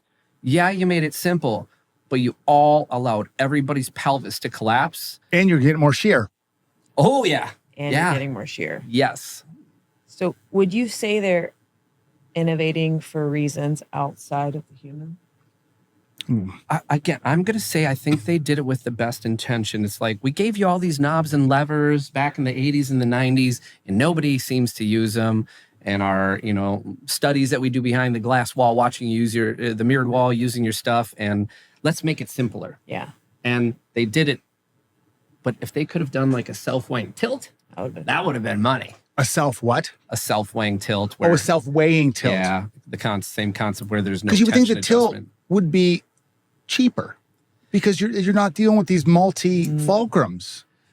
Yeah, those Synchromechs are they're snazzy little mechanical wizards with 2-bar linkages and torsion springs in there, and they're awesome mechanical widgets. But I stared at it as the wheelchair guy, or Steve, the chair guy, looking at it going, I would never do that to my patient or my users ever. I would never. How about this? Ironclad design from the chute. There will be no synchro mechanisms was a core design principle in this chair. We will not use a synchro mechanism. Is there a perceived benefit to the user of the synchro? Easier to use, bad for your low back. What do you mean easier? I click this button here and You're like, back. that's not hard. I think let's go. We got to go back 80s, 90s. Work from home wasn't the same as it is now. So office chairs were designed and built and put into the workplace in offices. And if you got 100, 200, 300, 2,000 employees and you come in on a Monday and the company goes, hey, we got you new office chairs over the weekend. Here's your new office chair. And that's it.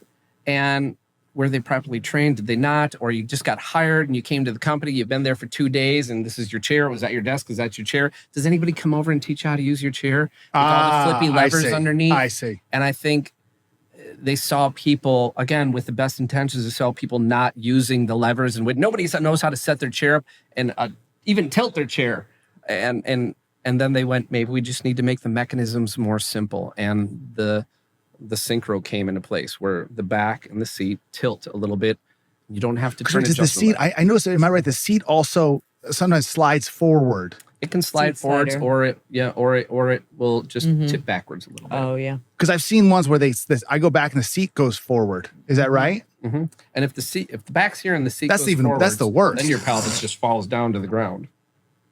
So what percentage of these, okay, the main, the primary chair manufacturers are like Herman Miller.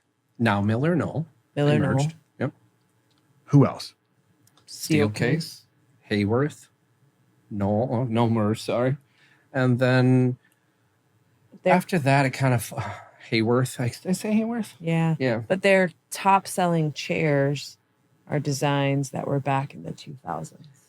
Yeah. Aeron, all of them. 1998, Embody, 2006. Like they're old designs. old designs. They would have collector plates on them if they're cars. Well, I got one of those stools. What was the stool I got? Oh, the XQ360. It was the tall stool. Yeah. Was it a Herman Miller? Haug. Haug? Haig. Yep. Haig something. Yep. I really HAG. thought it looked incredible. And now I sit in it, but man, it really forces. The one thing I like about it is I can turn around the other direction and Yes. use it. Yep. I Cool do chair. like that. So you're incorporating mobility, right? I can flip but around. you're not going to sit there for 8 hours like that. No. So you're saying that these main chair manufacturers to this day, what you could see out of most of those designs, if we take their top selling chairs, Yep. is they're going to have this synchro. A lot of them have synchro now. They're going to have mesh Yes. still, Mesh is still popular, yeah, but there's a lot of foam. foam or Or mesh. a combination of foam cushions, mesh backs. They're going to have lumbar supports. Yep. Adjustable some. Yeah. But with the technology advances, like if you think about the phone or the internet, how much that's advanced, and you think we're still heavily using technology from office chairs, that was back in the 2000s. Yeah. Like, where is the innovation for your health, for the human body versus ease of use or looks great in an office or breathability? Where's the innovation for the human, for their health? You use greener materials, you use less materials. Yeah.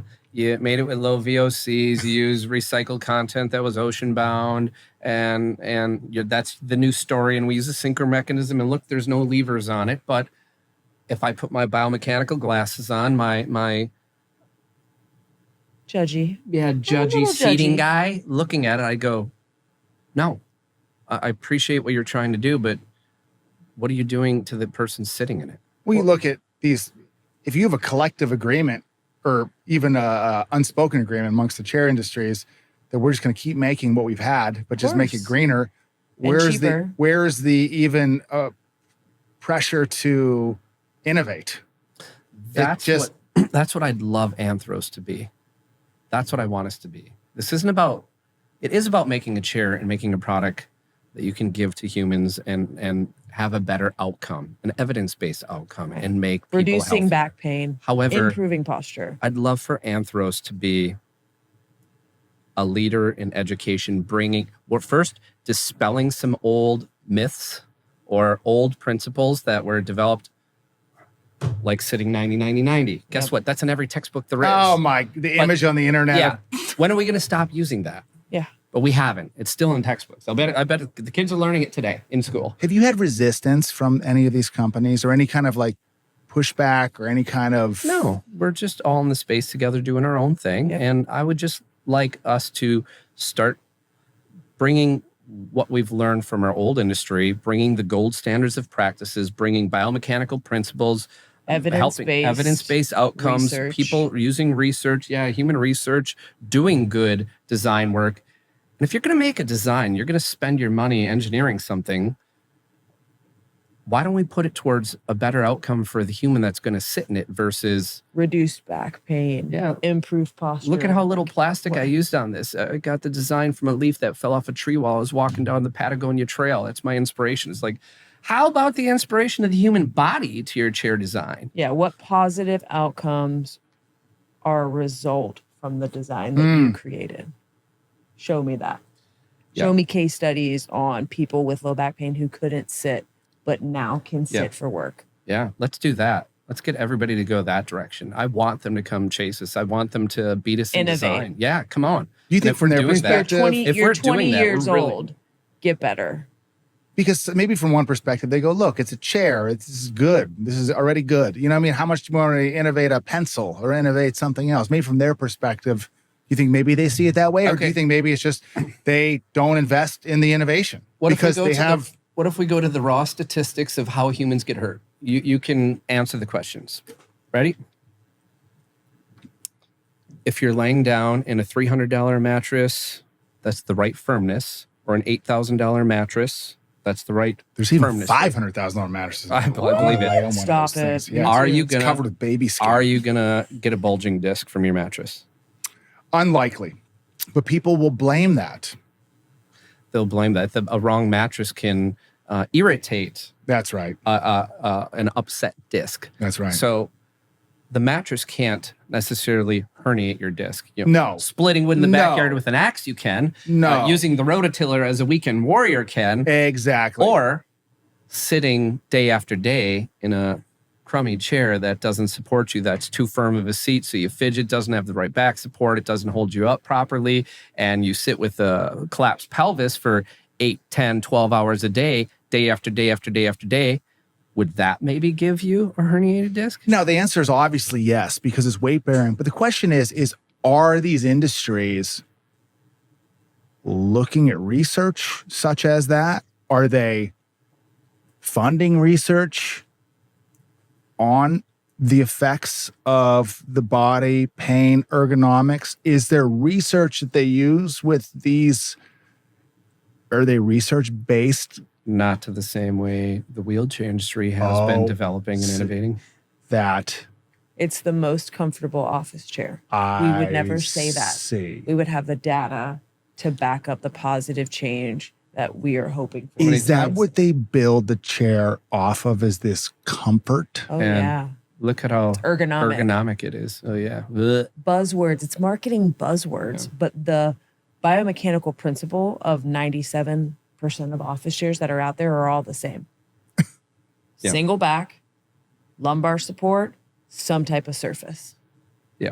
And a Foam, mesh, mechanism. whatever. Yeah, and a mech. So they build these things. And how do they measure comfort? Because they say this is the most comfortable chair. That's just whose not marketing team's the measured. best. Actually, the first NeoCon that we ever went to, NeoCon's the biggest furniture show in North America. It's in Chicago. It's every year in summer. And Eric, business partner, and I went to that in 2019.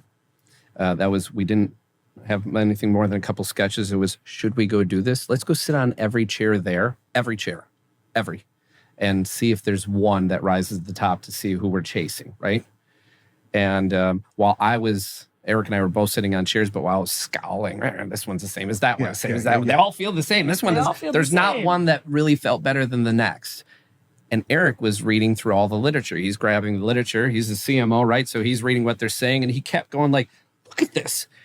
We could never say this. He's like, we would get our asses sued if we said this. This isn't even real. Claims, Claims. Yeah. unbacked claims. Yes. Yeah.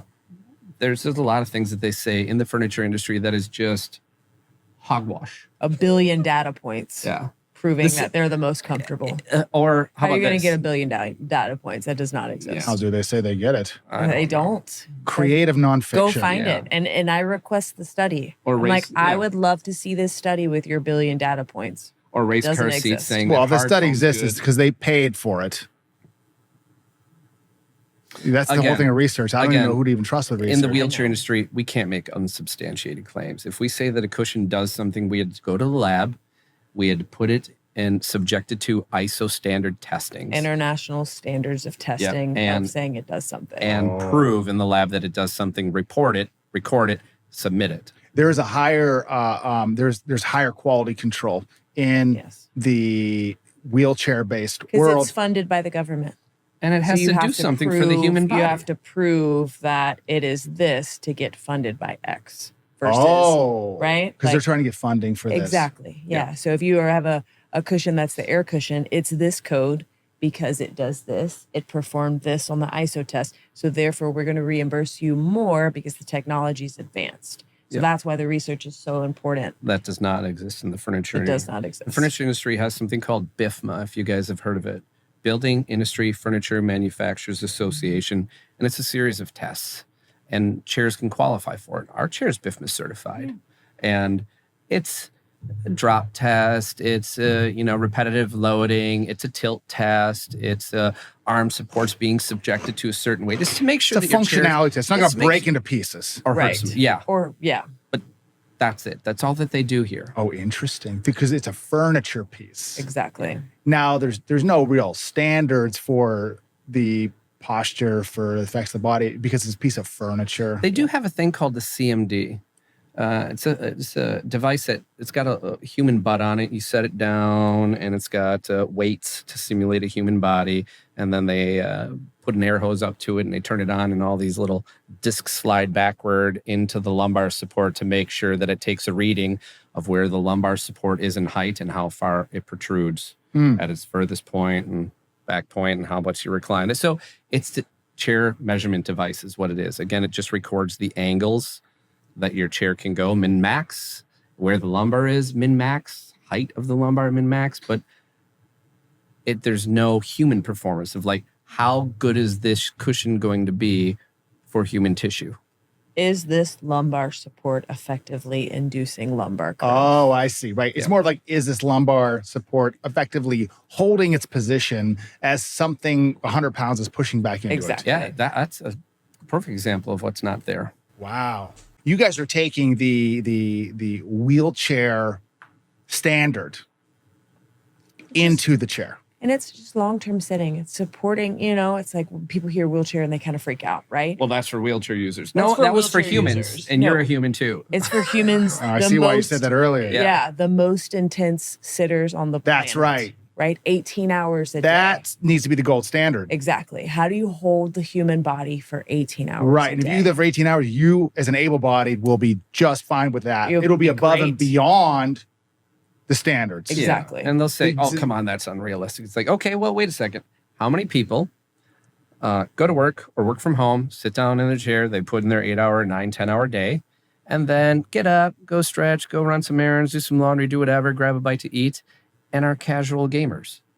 They go home and they play And Call then of Duty with their friends. and then they sit back down on the same chair and they'll play until 16 hours a day. 8, 9, 10 o'clock, 11 o'clock at night, and then go to bed and wake up and go to work and sit in the chair and do the same thing over again. Yeah, they are subjecting. There are a lot of humans on this planet that subject themselves to their office chair Right. for 10 plus hours a day. Subject themselves to the chair. Yeah.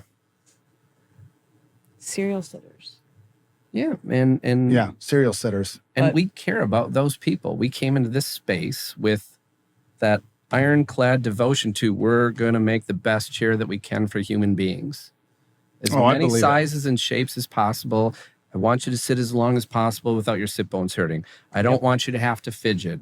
I want to hold your pelvis up for you once you put it in the right place. I want to balance your upper thoracic cavity. I want to tilt you backwards without lifting your heels up off the ground. I don't want to cut off circulation from the front edge of the cushion. I want the arm pads to be soft and squishy so that when you lean on them with your elbow, it doesn't hurt. I want everything It's that just we the did was to care. take away a pain point and Ah. it's for the humans and give them something that just might fit them and allow them to sit longer, maybe a little healthier, and never develop sciatica, never herniate a disc, never get sit bone or tailbone pain or Yeah. burning. We're providing a healing environment and also a tool. We're giving you a tool to take charge of your posture, to take charge of your positional awareness throughout the day, to help you get to your best self. But it's two knobs. With an asterisk. I know there's probably some people out there going, you're trying to tell me that sitting 12 hours is great? You're trying to get us to be No. sedentary? No, Let's talk about this. Let's talk about the sitting, Sitting is the standing. new smoking. the sitting is Yeah. the new smoking. Yeah, absolutely. Let's So- talk about this. Yeah. So I would challenge that to Well, say where did that come from? sitting is the new smoking was a marketing campaign by Standing Desks. Oh, So sedentary lifestyle, we all know, not great. But if you're going to work and you're going to focus on work, you need to sit. Is a healthy balance of sitting and standing? Yes, great. But standing comes with its own risks. University of Waterloo, people that didn't have back pain Yeah. developed back pain in 2 hours of standing. Yeah, that was a super interesting study they took. I forgot what the N equals numbers. I think it was about 20 people. Nobody had pre-existing back pain, and they subjected them to sitting and standing. And they were trying to come up with the perfect ratio Right. of what should it be. yeah. Should you sit an hour and stand 2 hours? Should you? It was what's the recipe? Right. So they kept playing with the hours of standing versus sitting, and vice versa. And what's very interesting is that at the end of the study, they concluded that 50% of the respondents developed back pain when they started standing for more than 2 hours More at than a 2 time. hours. And you know why? Well, first of all, they don't know how to stand to begin with properly. I watch people stand; their hips are forward, their Yep. shoulders are back. They're in these clunky shoes. First of all, they don't know how to stand. Well, it's not easy. And Right? second you of don't all, have that how many positional muscles are you presence. using Like, to stand? You know, you They're can all say on. And it's a sedentary, in a way, it's a sedentary stand because you're just like locked in. locked in standing. You're not like walking. And people try the treadmill. I don't. Katie tried it. Everyone I know tries the treadmill thing. 99%, the treadmill just sits in the corner Well, doing the walk work thing. Yeah, she same- did it for a while. yeah, same as the standing desk. Some people it works for. I believe that it's a healthy balance of sitting and If you standing. can. Yeah, but they did a big study of 20 standing desks are only used 23% of the time. I believe You've that. got employers, they invest. They're like, oh, I got them a standing desk. They're going to I'll- be great. yeah. They're all sitting down. Sure. I'll buy you a Because- I'm the same $300 way. chair, and then I'll give you a $1,500 standing desk and say I don't have money for a better chair, but I gave you a standing desk. You're welcome. And then you look at the research, and the research says if you're trying to stand all day, all of your muscles are on. Yes, it might be good for some that can do this, but how many humans can stand for 8 hours? No, I You're don't like not doing focused on your work. No, like if you you're start leaning on dialing the into desk. something, like you need to you need to have this controlled so that you can focus on what you're That's a focusing good on. point. It's hard Right? to focus Think about standing. that. Like go on an Excel spreadsheet standing and try to like, do that and really focus. You can't because you're balancing all of this stuff. Your cognitive, it's being hijacked by your having to hold Physical. yourself up. That's an interesting way. Because true, if And I there's- truly want to focus on something, I'm sitting and doing it. You're sitting. Because I need my brain to work. Exactly. You don't need to be thinking about how am I sitting? How am I standing? Where am I putting my weight? You need this to be relaxed, supported. So all of your attention goes there. Now, myself personally, what I do is my standing desk, I should really only use for one thing. It's a really nice adjuster to get my sitting height correct. Yeah. And I'll go from sitting, then I often lay on if I sit for too long, I go lay on my stomach and work on my laptop, which I like doing to Oh, reverse yeah, it. you're getting some extension. yeah. Oh, Mackenzie move. Mackenzie. Little I do that Mackenzie until my move. neck can't handle it anymore, Oh, and yeah. then I'll go back to sitting again. Yeah. But that's a really good point about focusing when you're standing. Yeah. It's Yeah, just if a you're doing those- marketing. It's just a market. Another, again, as we see this marketing play in the furniture industry where they say it's the most comfortable office chair. Sitting is the new smoking. Instead of making all these bold claims, why don't you innovate for the human that you serve? Now, I would argue that they probably likely were like, look, if we stand, and maybe it had good intentions. Yeah, like maybe I'll burn more calories. No, you only burn 6 more calories. Oh, if you're an trying to hour. burn extra calories by You're standing, not. come on. Six You're really calories an hour is what you burn. Yeah, well, you're really. Someone was like, I remember seeing something like, As you you're burn more drinking your soda. calories drinking hot water than cold. I'm like, or cold water than hot. I'm like, oh my goodness, because your body's got to warm up the cold water. Like, you guys are grasping for straws. If we're talking about 3 calories here. You're standing 10 hours a day, you're getting cankles because all the blood flow is dropping into you. Yeah, I personally haven't found that much success with standing. Yeah. I've tried to. I've gone through it. I don't find myself in that position. And it depends on the person, but you shouldn't do one thing for 10 hours. No. You like Get up and move around. your best posture is your next posture, Yeah. right? Be here, focus on your stuff, get up, take a break, work on some exercises, go tap into move you and undo a lot of the things. Yeah. And then maybe stand up, walk around, go sit back down. But we Yeah. fall into a posture and we are there for 8 hours and we are not aware of what that is doing and hijacking our body. And we're just here to say that when you sit your best. There you As long go. as you can. And when it's time to get up, listen to your body and get up. Get up. And then stand and work for a while. Sure. And listen to your body. If you're leaning on the desk, if you're hunching, if your back's collapsing, Change it up. listen to your body, rest those muscles, sit down and sit your best for as long as you can. Then stand up and stand your best for as long as you can. Find your own balance of what your body can handle, but do your best standing and your best sitting. And your best sitting is exerting the least amount of pressure on your sit bones. It's keeping your pelvis up, keeping your disc space. And if you like sitting zero, that's good, but you should really try a couple degrees of tilt and let gravity hold you back so you can turn your stomach muscles off. It's not, And you I'm can not telling you to work Right. like this. I do that and too. you can undo, like if you see how the back is tapered, which we should talk about the chair at some point. We're going to get there directly. next because I really want to get into probably in the last part the Anthros chair itself. I really want to give people because there's so much in this thing that is, I mean, above and beyond what you'd expect. But I'd like to get into that. What were we talking about right before that, though? We were talking about Standing desk. Standing desk. Sitting and standing the right ratio. Sit your best sit. Listen to your body. Listen to your body. Do your best stand, then do your best sit. Move around in between as well. Move around in between as well. Oh, right. And I was just saying, I was telling these guys earlier, is that myself, I'm okay with sitting for maybe 8 hours. And the reason is because I wake up in the morning and I do a whole morning routine, 15 to 20 minutes. I row 1,000 meters. I go in the sun. I do a whole mobility. I get my back erectors on. I get in the pangolin. I do my extensions. And then often in the evening, I go do something else. I go train MMA or I go mountain bike. So that sitting period isn't as, I don't feel as guilty about sitting that long because I buffer it with a bit middle and an end of movement on both sides. And so, but yeah, But you're also sitting in a good posture, I sit in the best posture I can. right? But if I try to say- sleep in the best posture I can. say you were doing all these things to invest in your health, to go to the gym, to work out, and then you go and you undo it all. Oh, And then you're like, man, I wonder why I'm not making any gains. I wonder why my mobility isn't getting better, because you are undoing everything, all the goodness you did to your body. Look, I need to for make 8 hours. I need to build more education on that in my membership and through our audience, because I don't address that enough. When you mention that, I go, this is so true. Right. Now, what I ultimately teach people is how to build this positional presence. And I teach it through connecting with the muscle, activating it, strengthening it, understanding what it does, what position it pulls your body. And so what I'm doing is I'm ultimately teaching them this, and I'm assuming that they'll be able to transfer that knowledge to the chair, to their couch. But I may be assuming too much. I may be assuming too much, meaning that I need to spend more time specifically talking about their chair position. Let me talk Sitting's to hard. let me talk It's not to easy. Let me talk to It isn't. It can be. You want to make it as easy as possible, though. Exactly.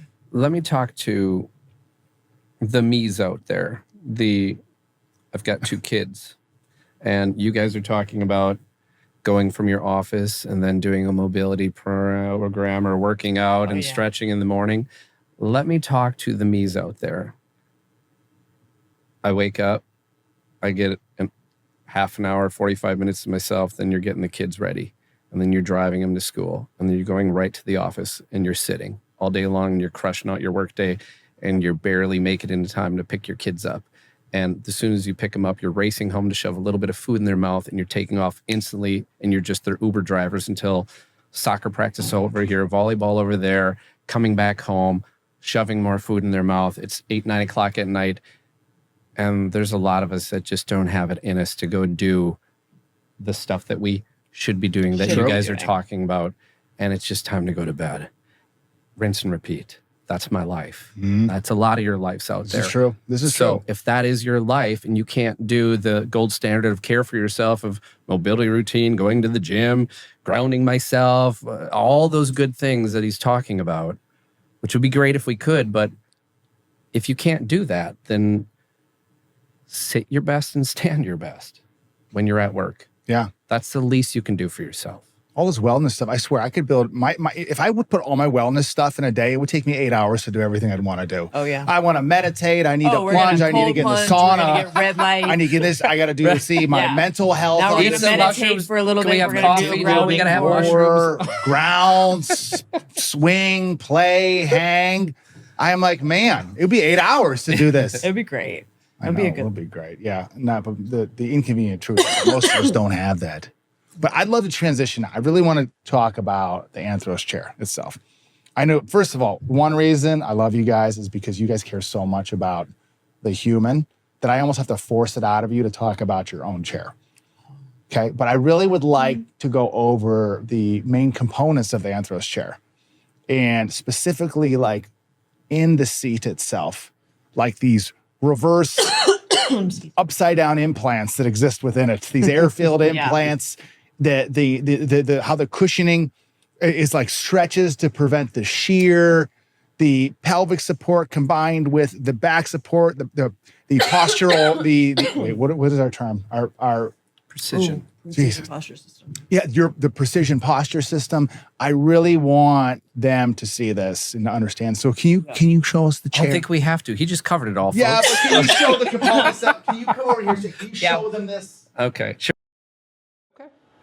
All right, so we'll start with the cushion and then we'll get into the backs. The cushion's got kind of 3 major core components to it that make it special at that high-performing gold standard of care. If you're going to develop a cushion, this is a good recipe. So 1, it's pre-contoured. It's not flat. Pre-contouring it means that when you sit on it, your legs are making contact here. There's a nice leg trough. There's welling back here. It kind of picks up your gluteal mass or your butt cheeks in the back. And that helps redistribute your pressure through the entire cushion. Now, we talked about the sit bone pain. Remember, a little bit of tissue, and if your sit bones hurt, that's caused from pressure. Now, everybody's kind of got the princess and the pea thing. Some might say, maybe this is too soft, or I need it firmer. The compromise that we came up with is it's soft but firm. It's compliant, it's supportive. And But in the back, underneath your sit bones that we did on the table, right here and right here, there are two domes. There's one here and there's one here, and they're ovaled front to back.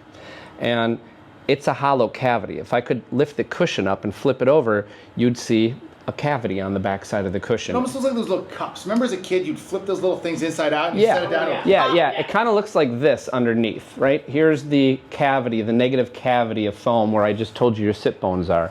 And there's only a little bit of foam at the top. And the point is, it's like a soft dome that collapses quickly. Is it made of, what's it made of? It's just air underneath. There's What's the dome made of? nothing. Rubber? It's just all foam. Just on the bottom side, it's a negative cavity of the cushion. If I could flip this cushion over and carve out a dome here and one here, and the point of it is that it doesn't take much pressure from your sit bones to collapse it. Oh.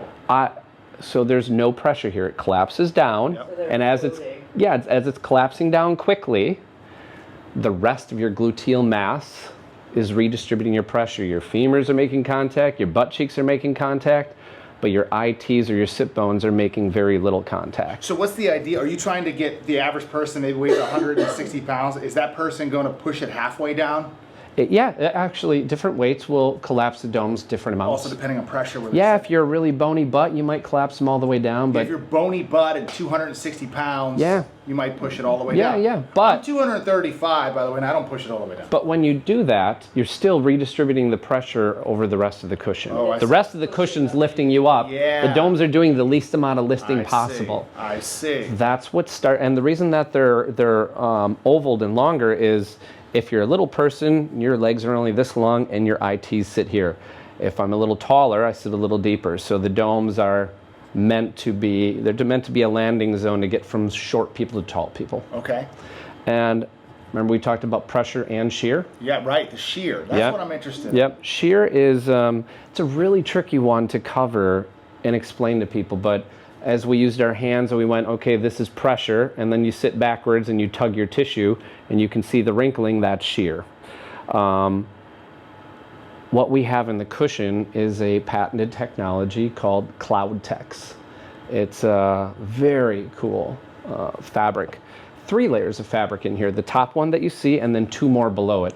And the 2 below it are like Lycra, like yoga pants. Yeah. It stretches 4-way, but when you put them together, they're very slippery. Oh, interesting. Yeah, they're super slippery, like almost the same coefficient of friction as ice cubes. Yeah. Yeah, it's super slippery. And the point of that is now you sit down in it with your sit bones, right? And the best way to show the people is I'll put my thumb into the cushion and you can see the cover moving around, right? See how it swooshes really easily? The cover has some flex to it. So this one can, and you can see it swooshing. When I come up here, there's no CloudTex here. Oh, I didn't feel it right here. It's different. Yeah. This is different now? Oh. Feel? So this is different material than this? No, that's the CloudTex layers of fabric underneath. There's Oh, 3 layers of the fabric here. fabric. This is just fabric on foam. Most chairs are just fabric on foam. I feel it's slippery right there. Yeah. I feel that. It's the whole surface, yeah.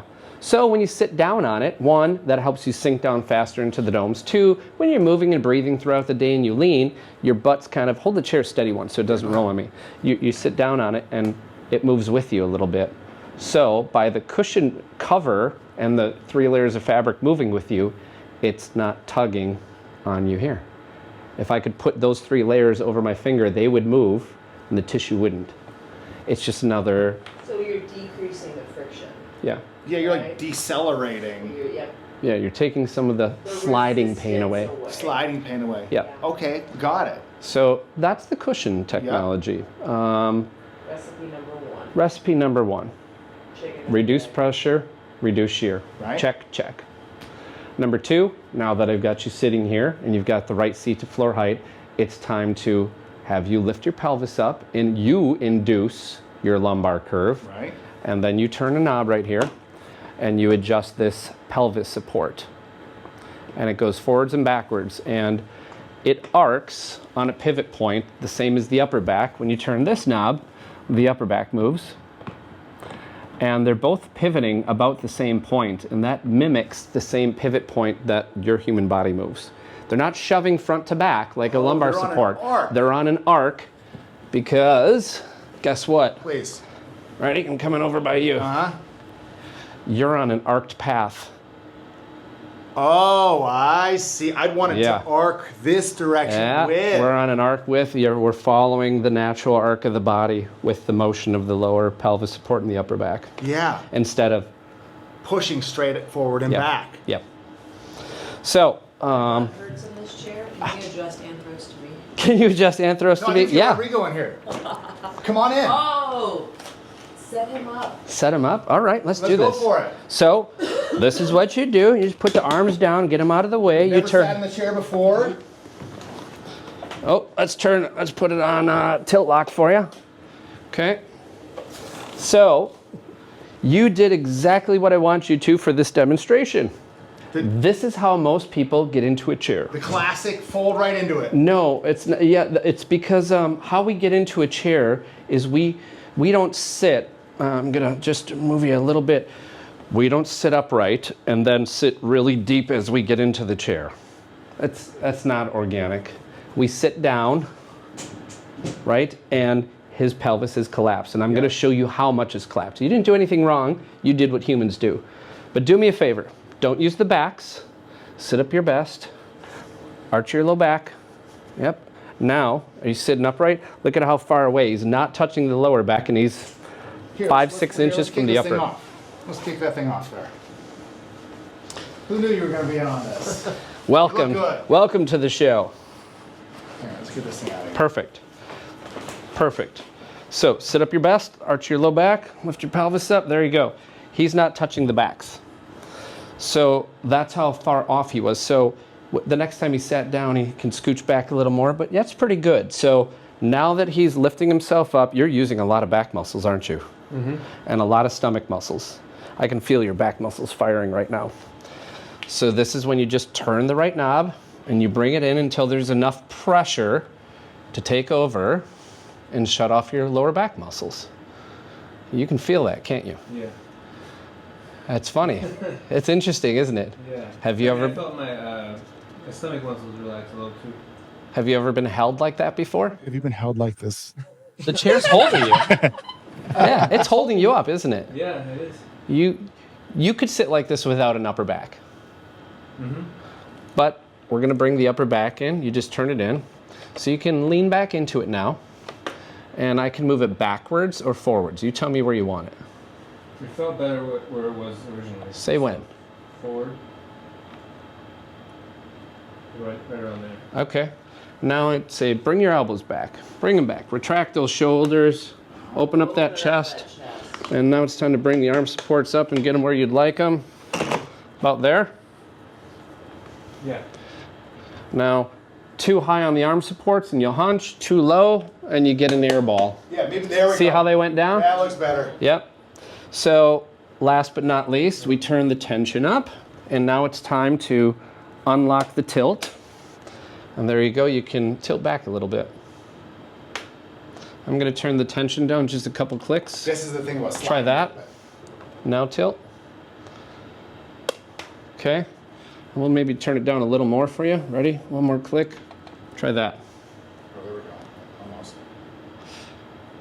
No stomach muscles. You're sitting as straight up as you were when we had it at zero. Awesome, looks good. Well, and I think the shape of the upper back also allows you to naturally Yep. roll your shoulders. Yep, back. absolutely. So we're gonna turn right here. Have the almond or the cashew.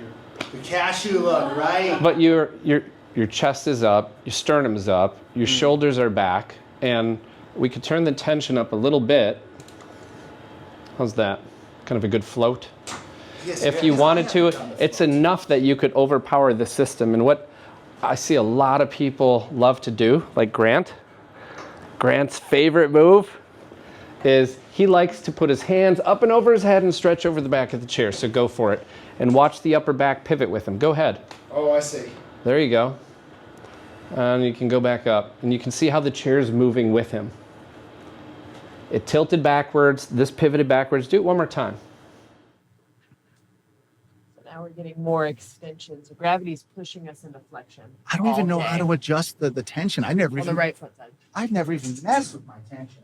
Right front. Rotate it backwards. Oh, Right here. That's up. Yep. Oh, there's not much of it. Wait, no, that's not it. Backwards a couple clicks. Whoa, that's enough. Oh, I see it. Oh, wow. You don't got to rotate it around like 10 times. Yeah. We've got a unique tension system where from minimum power to maximum power is only 270 degrees. Whereas a lot of chairs you turn. Yeah. This one's like a quick adjust style. So for you, the right front knob, turn it backwards like 2 or 3 clicks. Now tilt again.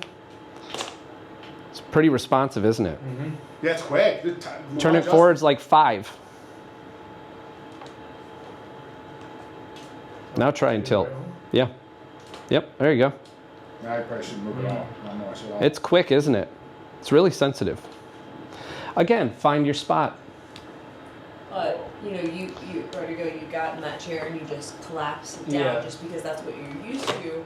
But you can progressively, with those backs, work to improve your posture slowly over time. So people go, I don't know, there's a lot of knobs, this looks a little complex. Not really, it's only like So 3. thank you for hanging out. Nice job. Good work. I have to give it back. So I just want everybody to see, yes, it's my chair, I know how to use it, but if you buy the chair and it's your chair, you're gonna know how to use it. His setup's not my setup. I'm gonna show you how fast I can adjust the chair for me and get it into a nice float mode. Let's see. Let's set the clock. Where are we at? We'll start it in on the zeros. Okay, so 10 seconds. 10 seconds. 8, 7, 6. It's a speed record. No, I'm going to do it casually. So me and my wife are sharing the chair. She sat in it. And go. It's my turn. I'm going to adjust the seat to floor height. I'm going to adjust the low back for me. I'm going to bring the upper one back a little bit.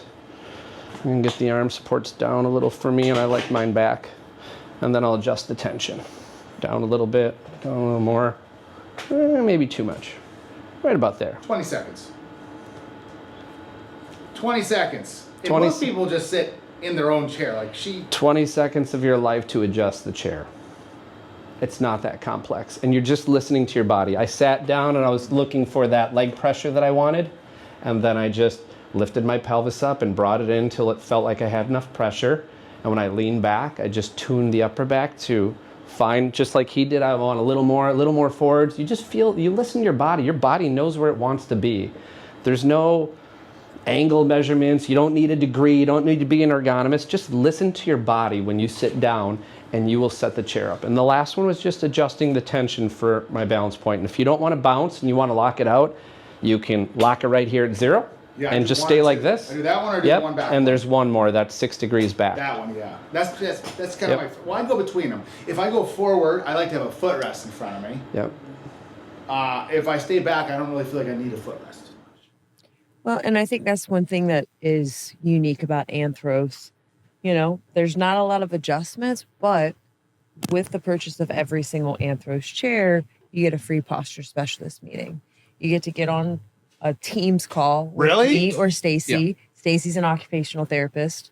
And not only do we help you adjust the chair, but we're also like, let's take a look at your desk height. Let's take a look at your monitor. Because it's optimizing your environment. They get a free call? Free call. Yeah. Even if you're like, I don't know if Anthros is going to work for me. People often book a call and we're going through options. Is Anthros going to work for you? I'm afraid I don't know how to adjust the chair. Yeah. You guys know how to do it, but I don't. Right. We're here. We got you. Huh? How many people take advantage of that call? 25% of the monthly sales? Yeah. So a quarter of the people. 1 in 4. That's an awesome offer because the truth is you have to set them up one time with it, and then they should be. It's 3 dials. It's 3 dials. And plus, the thing about the dials is that I love these precision dials is that I'm changing it myself. Sometimes I'm going to give myself a little extra pelvic support. Yeah. Sometimes I back it down. Switch it up. Yeah. Switch it up. There are times when you're in the mood to be task mode and you can adjust them again. Or, you know what? It's a Teams meeting time. I'm going to be on a 1-hour meeting. I'm going to take them back all the way and I'm going to turn the tension down and I'm going to take the phone call. Right. Right. This is not the time to be super posture Steve. And that's all right. But yeah, kick your legs up on the desk and you're leaning back. But instead of sitting like this all day, right? I can sit back, still have this upper back angle opened all the way. I mean, pretty laid out, but I'll turn this up just a little bit to support my pelvis from not being collapsed. Yeah, I noticed when I lean back, I want a little extra Little more. pelvis Yeah. on Yeah. that. Yeah. I mean, look at how laid out I am. I'm darn near out, but my pelvis is still supported. Sure. It's not collapsed. Your spinal position stayed the same, Yeah. upright as it did reclined. Yeah, and I'm still in super chill mode, and this is Teams meeting time. Right. Okay, time to get back after the spreadsheet. Sit up, turn this one a couple times, turn this one, and you know it's kind of game on again. Well, I'm pumped because I really didn't. I've never used. I just used this thing. I lock it in forward or one Oh, back. and then you unlock it. I never have used this. Now I'm pumped because I don't even need to lock it 5 back because I just set my tension right and it'll hover me there. Yeah. Yep. Even probably a little more naturally than it was locked in. And I get a little rock with it. Yeah. Lean with it, rock with it. Awesome. Sitting doesn't have to be so hard when you actually support the body in the right places and you let the chair work for Yeah, you. this is not rocket science. The chair is just a tool to give you your muscles a break and help you sit aligned and not fidget and squirm in pain. And that's all that we're trying to do is just give you a heavy dose of comfort. Well, I can tell you this. I recommend this chair to every single human being. And everybody that I've recommended to that has bought it loves the chair. Every single person. So I'm excited to help get this in the hands of everybody. And I just appreciate you guys taking time to really educate on this stuff. It's very obvious to me. I can sniff out people. We used to have something called shit product reviews where I would, we got to bring that back. Basically, there was companies that were obviously using marketing tactics for a product that was shit, but just they were tapping into fear. No, they were intentionally tapping into fear tactics. And, but you guys are the furthest from that I've ever seen. So you guys, I know you care. Your heart is in the right place with this. Not only your heart, you can have your heart in the right place, but if there's no action with it as well. Like you guys, your heart is in it. The product is phenomenal. I mean, the best. I was saying the most comfortable and ergonomic chair, but I need to rethink how I state this thing. What I try to say is it is the most comfortable, but it's also the most supportive at the same exact time. Yeah. Supportive. I'll take the most supportive over ergonomic. Yeah, it's like the most postural, supportive, and comfortable. Because sometimes you could have something super supportive and you go, man, this sucks. It doesn't feel good. It doesn't feel good. Right. And You're like this. And you don't, I don't know. you don't have to just be this person with the chair. Right. You can be, but you can also be this guy that's got the backs open all the way. Yeah. And wants to work like this. Yeah. Have at her. I'm going to do that now. Yeah. Now I didn't know I could have a rock with this thing. I'm serious. I'm pumped. New level unlocked. You're like, You- and I'm focused. End of the day, I find myself rocking. Yeah. I'm just now like, that we kind of set the chair up, you had asked me earlier about, what are a couple sins that people do? Like, what are the biggest things that you see wrong with the way that people sit? Oh yeah. What are they? And What are the sins of how people are sitting incorrectly? 7 deadly sins. What are they? No, I'd say the first one, and when we talked about gravity's the first devil, the desk is the second. And I say the desk is the second because people want to have their feet on the ground. Very few people use a foot support. So I'm 6'1", okay? I have my feet perfectly square. This is my seat to floor height, okay? I'm gonna put these down and now watch. When I sit up and I put my hands out at my side with my shoulders where they should be, with my shoulders retracted, Yep. not internally rotated, not too high and out. Yep. This is where the desk should be. which is Look at how low it is. It should be 26. 5 inches lower than the standard desk height, which is about 30 inches, 29, 30 inches. That's why I say the desk is the first devil. Interesting. I'm going to move the microphone desk back is a the little bit. first I'm going to devil. show you what people do. They'll come here, they'll set their chair up, and then they raise these up. Right. Where's my shoulders? Oh, they've got to go up. Straps. So when I ask people, Or your arms when gotta go when up we talk further, about the and then you thousands of round. people that we've set up, I'll ask them, do you have low back pain or upper back pain? And I think it's more like 70% with upper back pain. And they'll say, oh, right here. And it's like, well, that's because, Chronically shortened muscles up top. yeah. And you lean forwards, you put the keyboard here. My shoulders are still up because they have to because of the desk. We'll get them set up at conferences and they're beautiful and the Anthros Chair like, oh my God, this is amazing. And we say, go and type. And they call zombie. Zombie. Because We call it the it's zombie. desk. The desk. Yeah. Right? You So- ask somebody, show me how you type, and they'll go, and you're like, do you really? Well, yeah, that's because my feet are on the floor and my desk is so high. It's like, so why Optimizing don't your you raise environment. it up higher, right? I brought it up all the way. I don't have a foot support. Get yourself Put a foot support. If you don't have a foot support, put your foot on the foot ring. Raise your chair up Raise as your chair high up. as you can. Okay. Now look it. I'm closer. This is a lot easier to do than where I was. Well, it's great because that's what I've always taught people. You get yourself in position, Yeah. pull your shoulder blades down, Mm-hmm. you get your arms at about parallel to the ground. That should be the height of your desk. Yeah, I could even lock it at 0, right? And look at this posture. I can bring these down 1. Look at my shoulders now. Better. Yeah, I'm sitting up square. Yeah. I'm Are you 6 using foot, the I'm armrest? 6 foot. Yeah, a little bit on my elbows. A little bit. Yeah. You just a touch. But I point. don't have them up high, even with the desk, because then Yeah. a lot of people like to do this. They're so accustomed. And to yeah, this. and They these just adjust shorten it. and tighten, and it's like, oh, my back Of hurts. course it does. So again, we'll go back to where I should be. Right here. I mean, The look myth at of what feet I'll flat turn on the into. floor. Yeah, it's like Yeah. we made You it, adapt to your desk. kind of made a joke like we should make a slogan like everybody needs to get high. Oh, I see. Get Come high on, with man. Anthros. Lift your chair up, sit higher, match the height of your desk. Or if you have a height adjustable desk, slam that thing down as low as you can go, get it almost to your femurs, and then keep your feet flat on the floor and work down here. All right. And well, now I'm looking down. Bring your monitor up. So we've got number 1, the desk. The That's desk. the Seat to desk floor height. height with the desk. Seat to floor height with the desk. Yeah. What about number 2? Things people do. That chasing your keyboard is what I call it. Chasing your keyboard. What does that mean? It means again, bad habit number 1 ties into number 2. Instead of keeping their shoulders retracted back here and getting closer to the desk, They're out here. yeah, they chase the keyboard and the keyboard gets farther away because the front edge, you got a nice rounded, but a lot of desks are It hurts square. after a while. Yeah, and it's a pressure. it hurts your wrist, it hurts your forearms, and the only way to get rid of that is to just get your forearm onto the desk. Right. And then they're working like this, and you're internally rotated. Yep. My shoulders should be back here. I was buying at one point these like long wrist pads, like Oh, yeah. squishy things that would go across. Yeah, chasing Because the that keyboard. small pressure. And- People just need to realize where they're feeling the pressure. And I think the standing desks is where I see them chasing the keyboard the most, because now I'll stand up, I'll be working like this, and then I get tired and I lean on the desk, and then you're using your forearms, and it's like you're gonna blow your back out. You're pushing everything forward, Yeah. laying on your forearms. You got are there any other?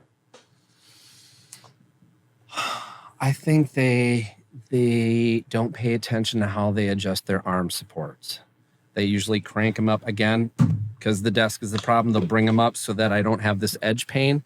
But when they're too high, again, you're doing the same thing. Shoulders. So I think people Wow. are causing more upper body pain to themselves because of the sins of the environment.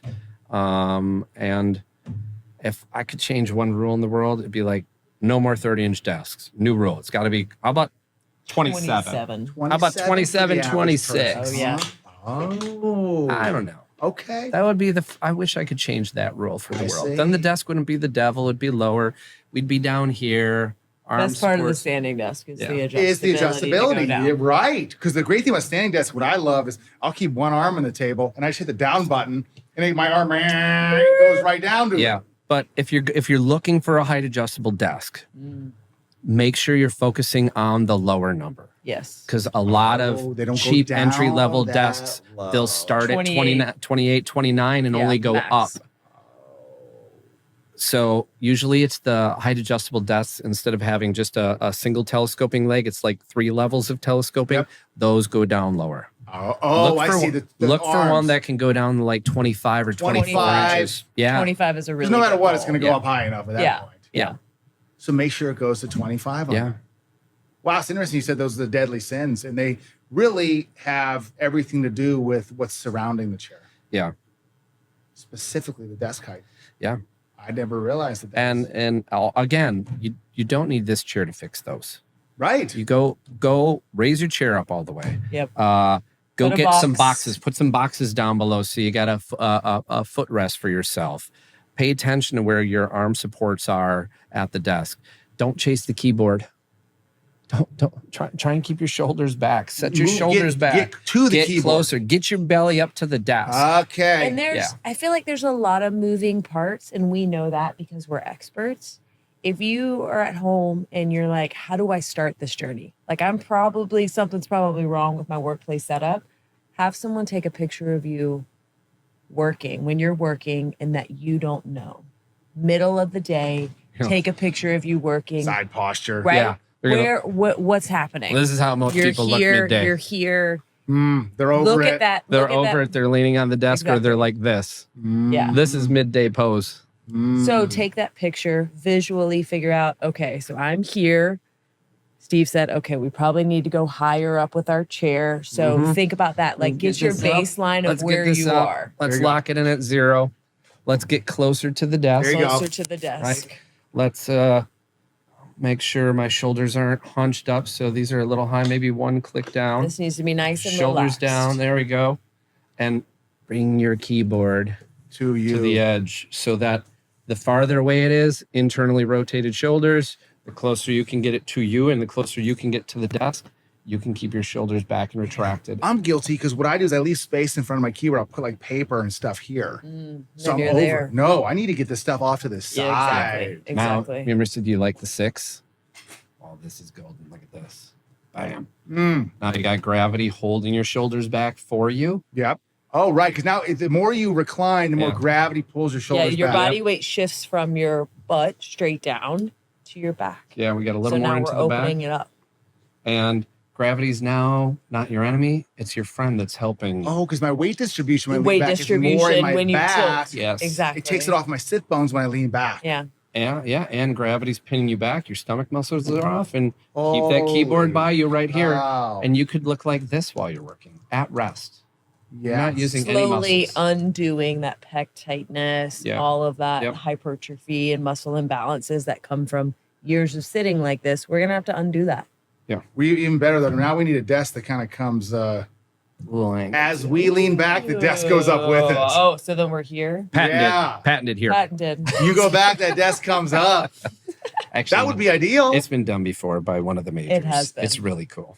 I think I've seen once people sit in the whole thing though. They lean back and everything goes back. Oh, that's intense. It looks crazy. Yeah. Complex. This thing looks nuts. It looks like once you get in, you don't want to You're get not out. going anywhere. I'm asleep in like 5 seconds in that chair. It's I like was an this is anti-gravity great. one. I'm like, and we're gone.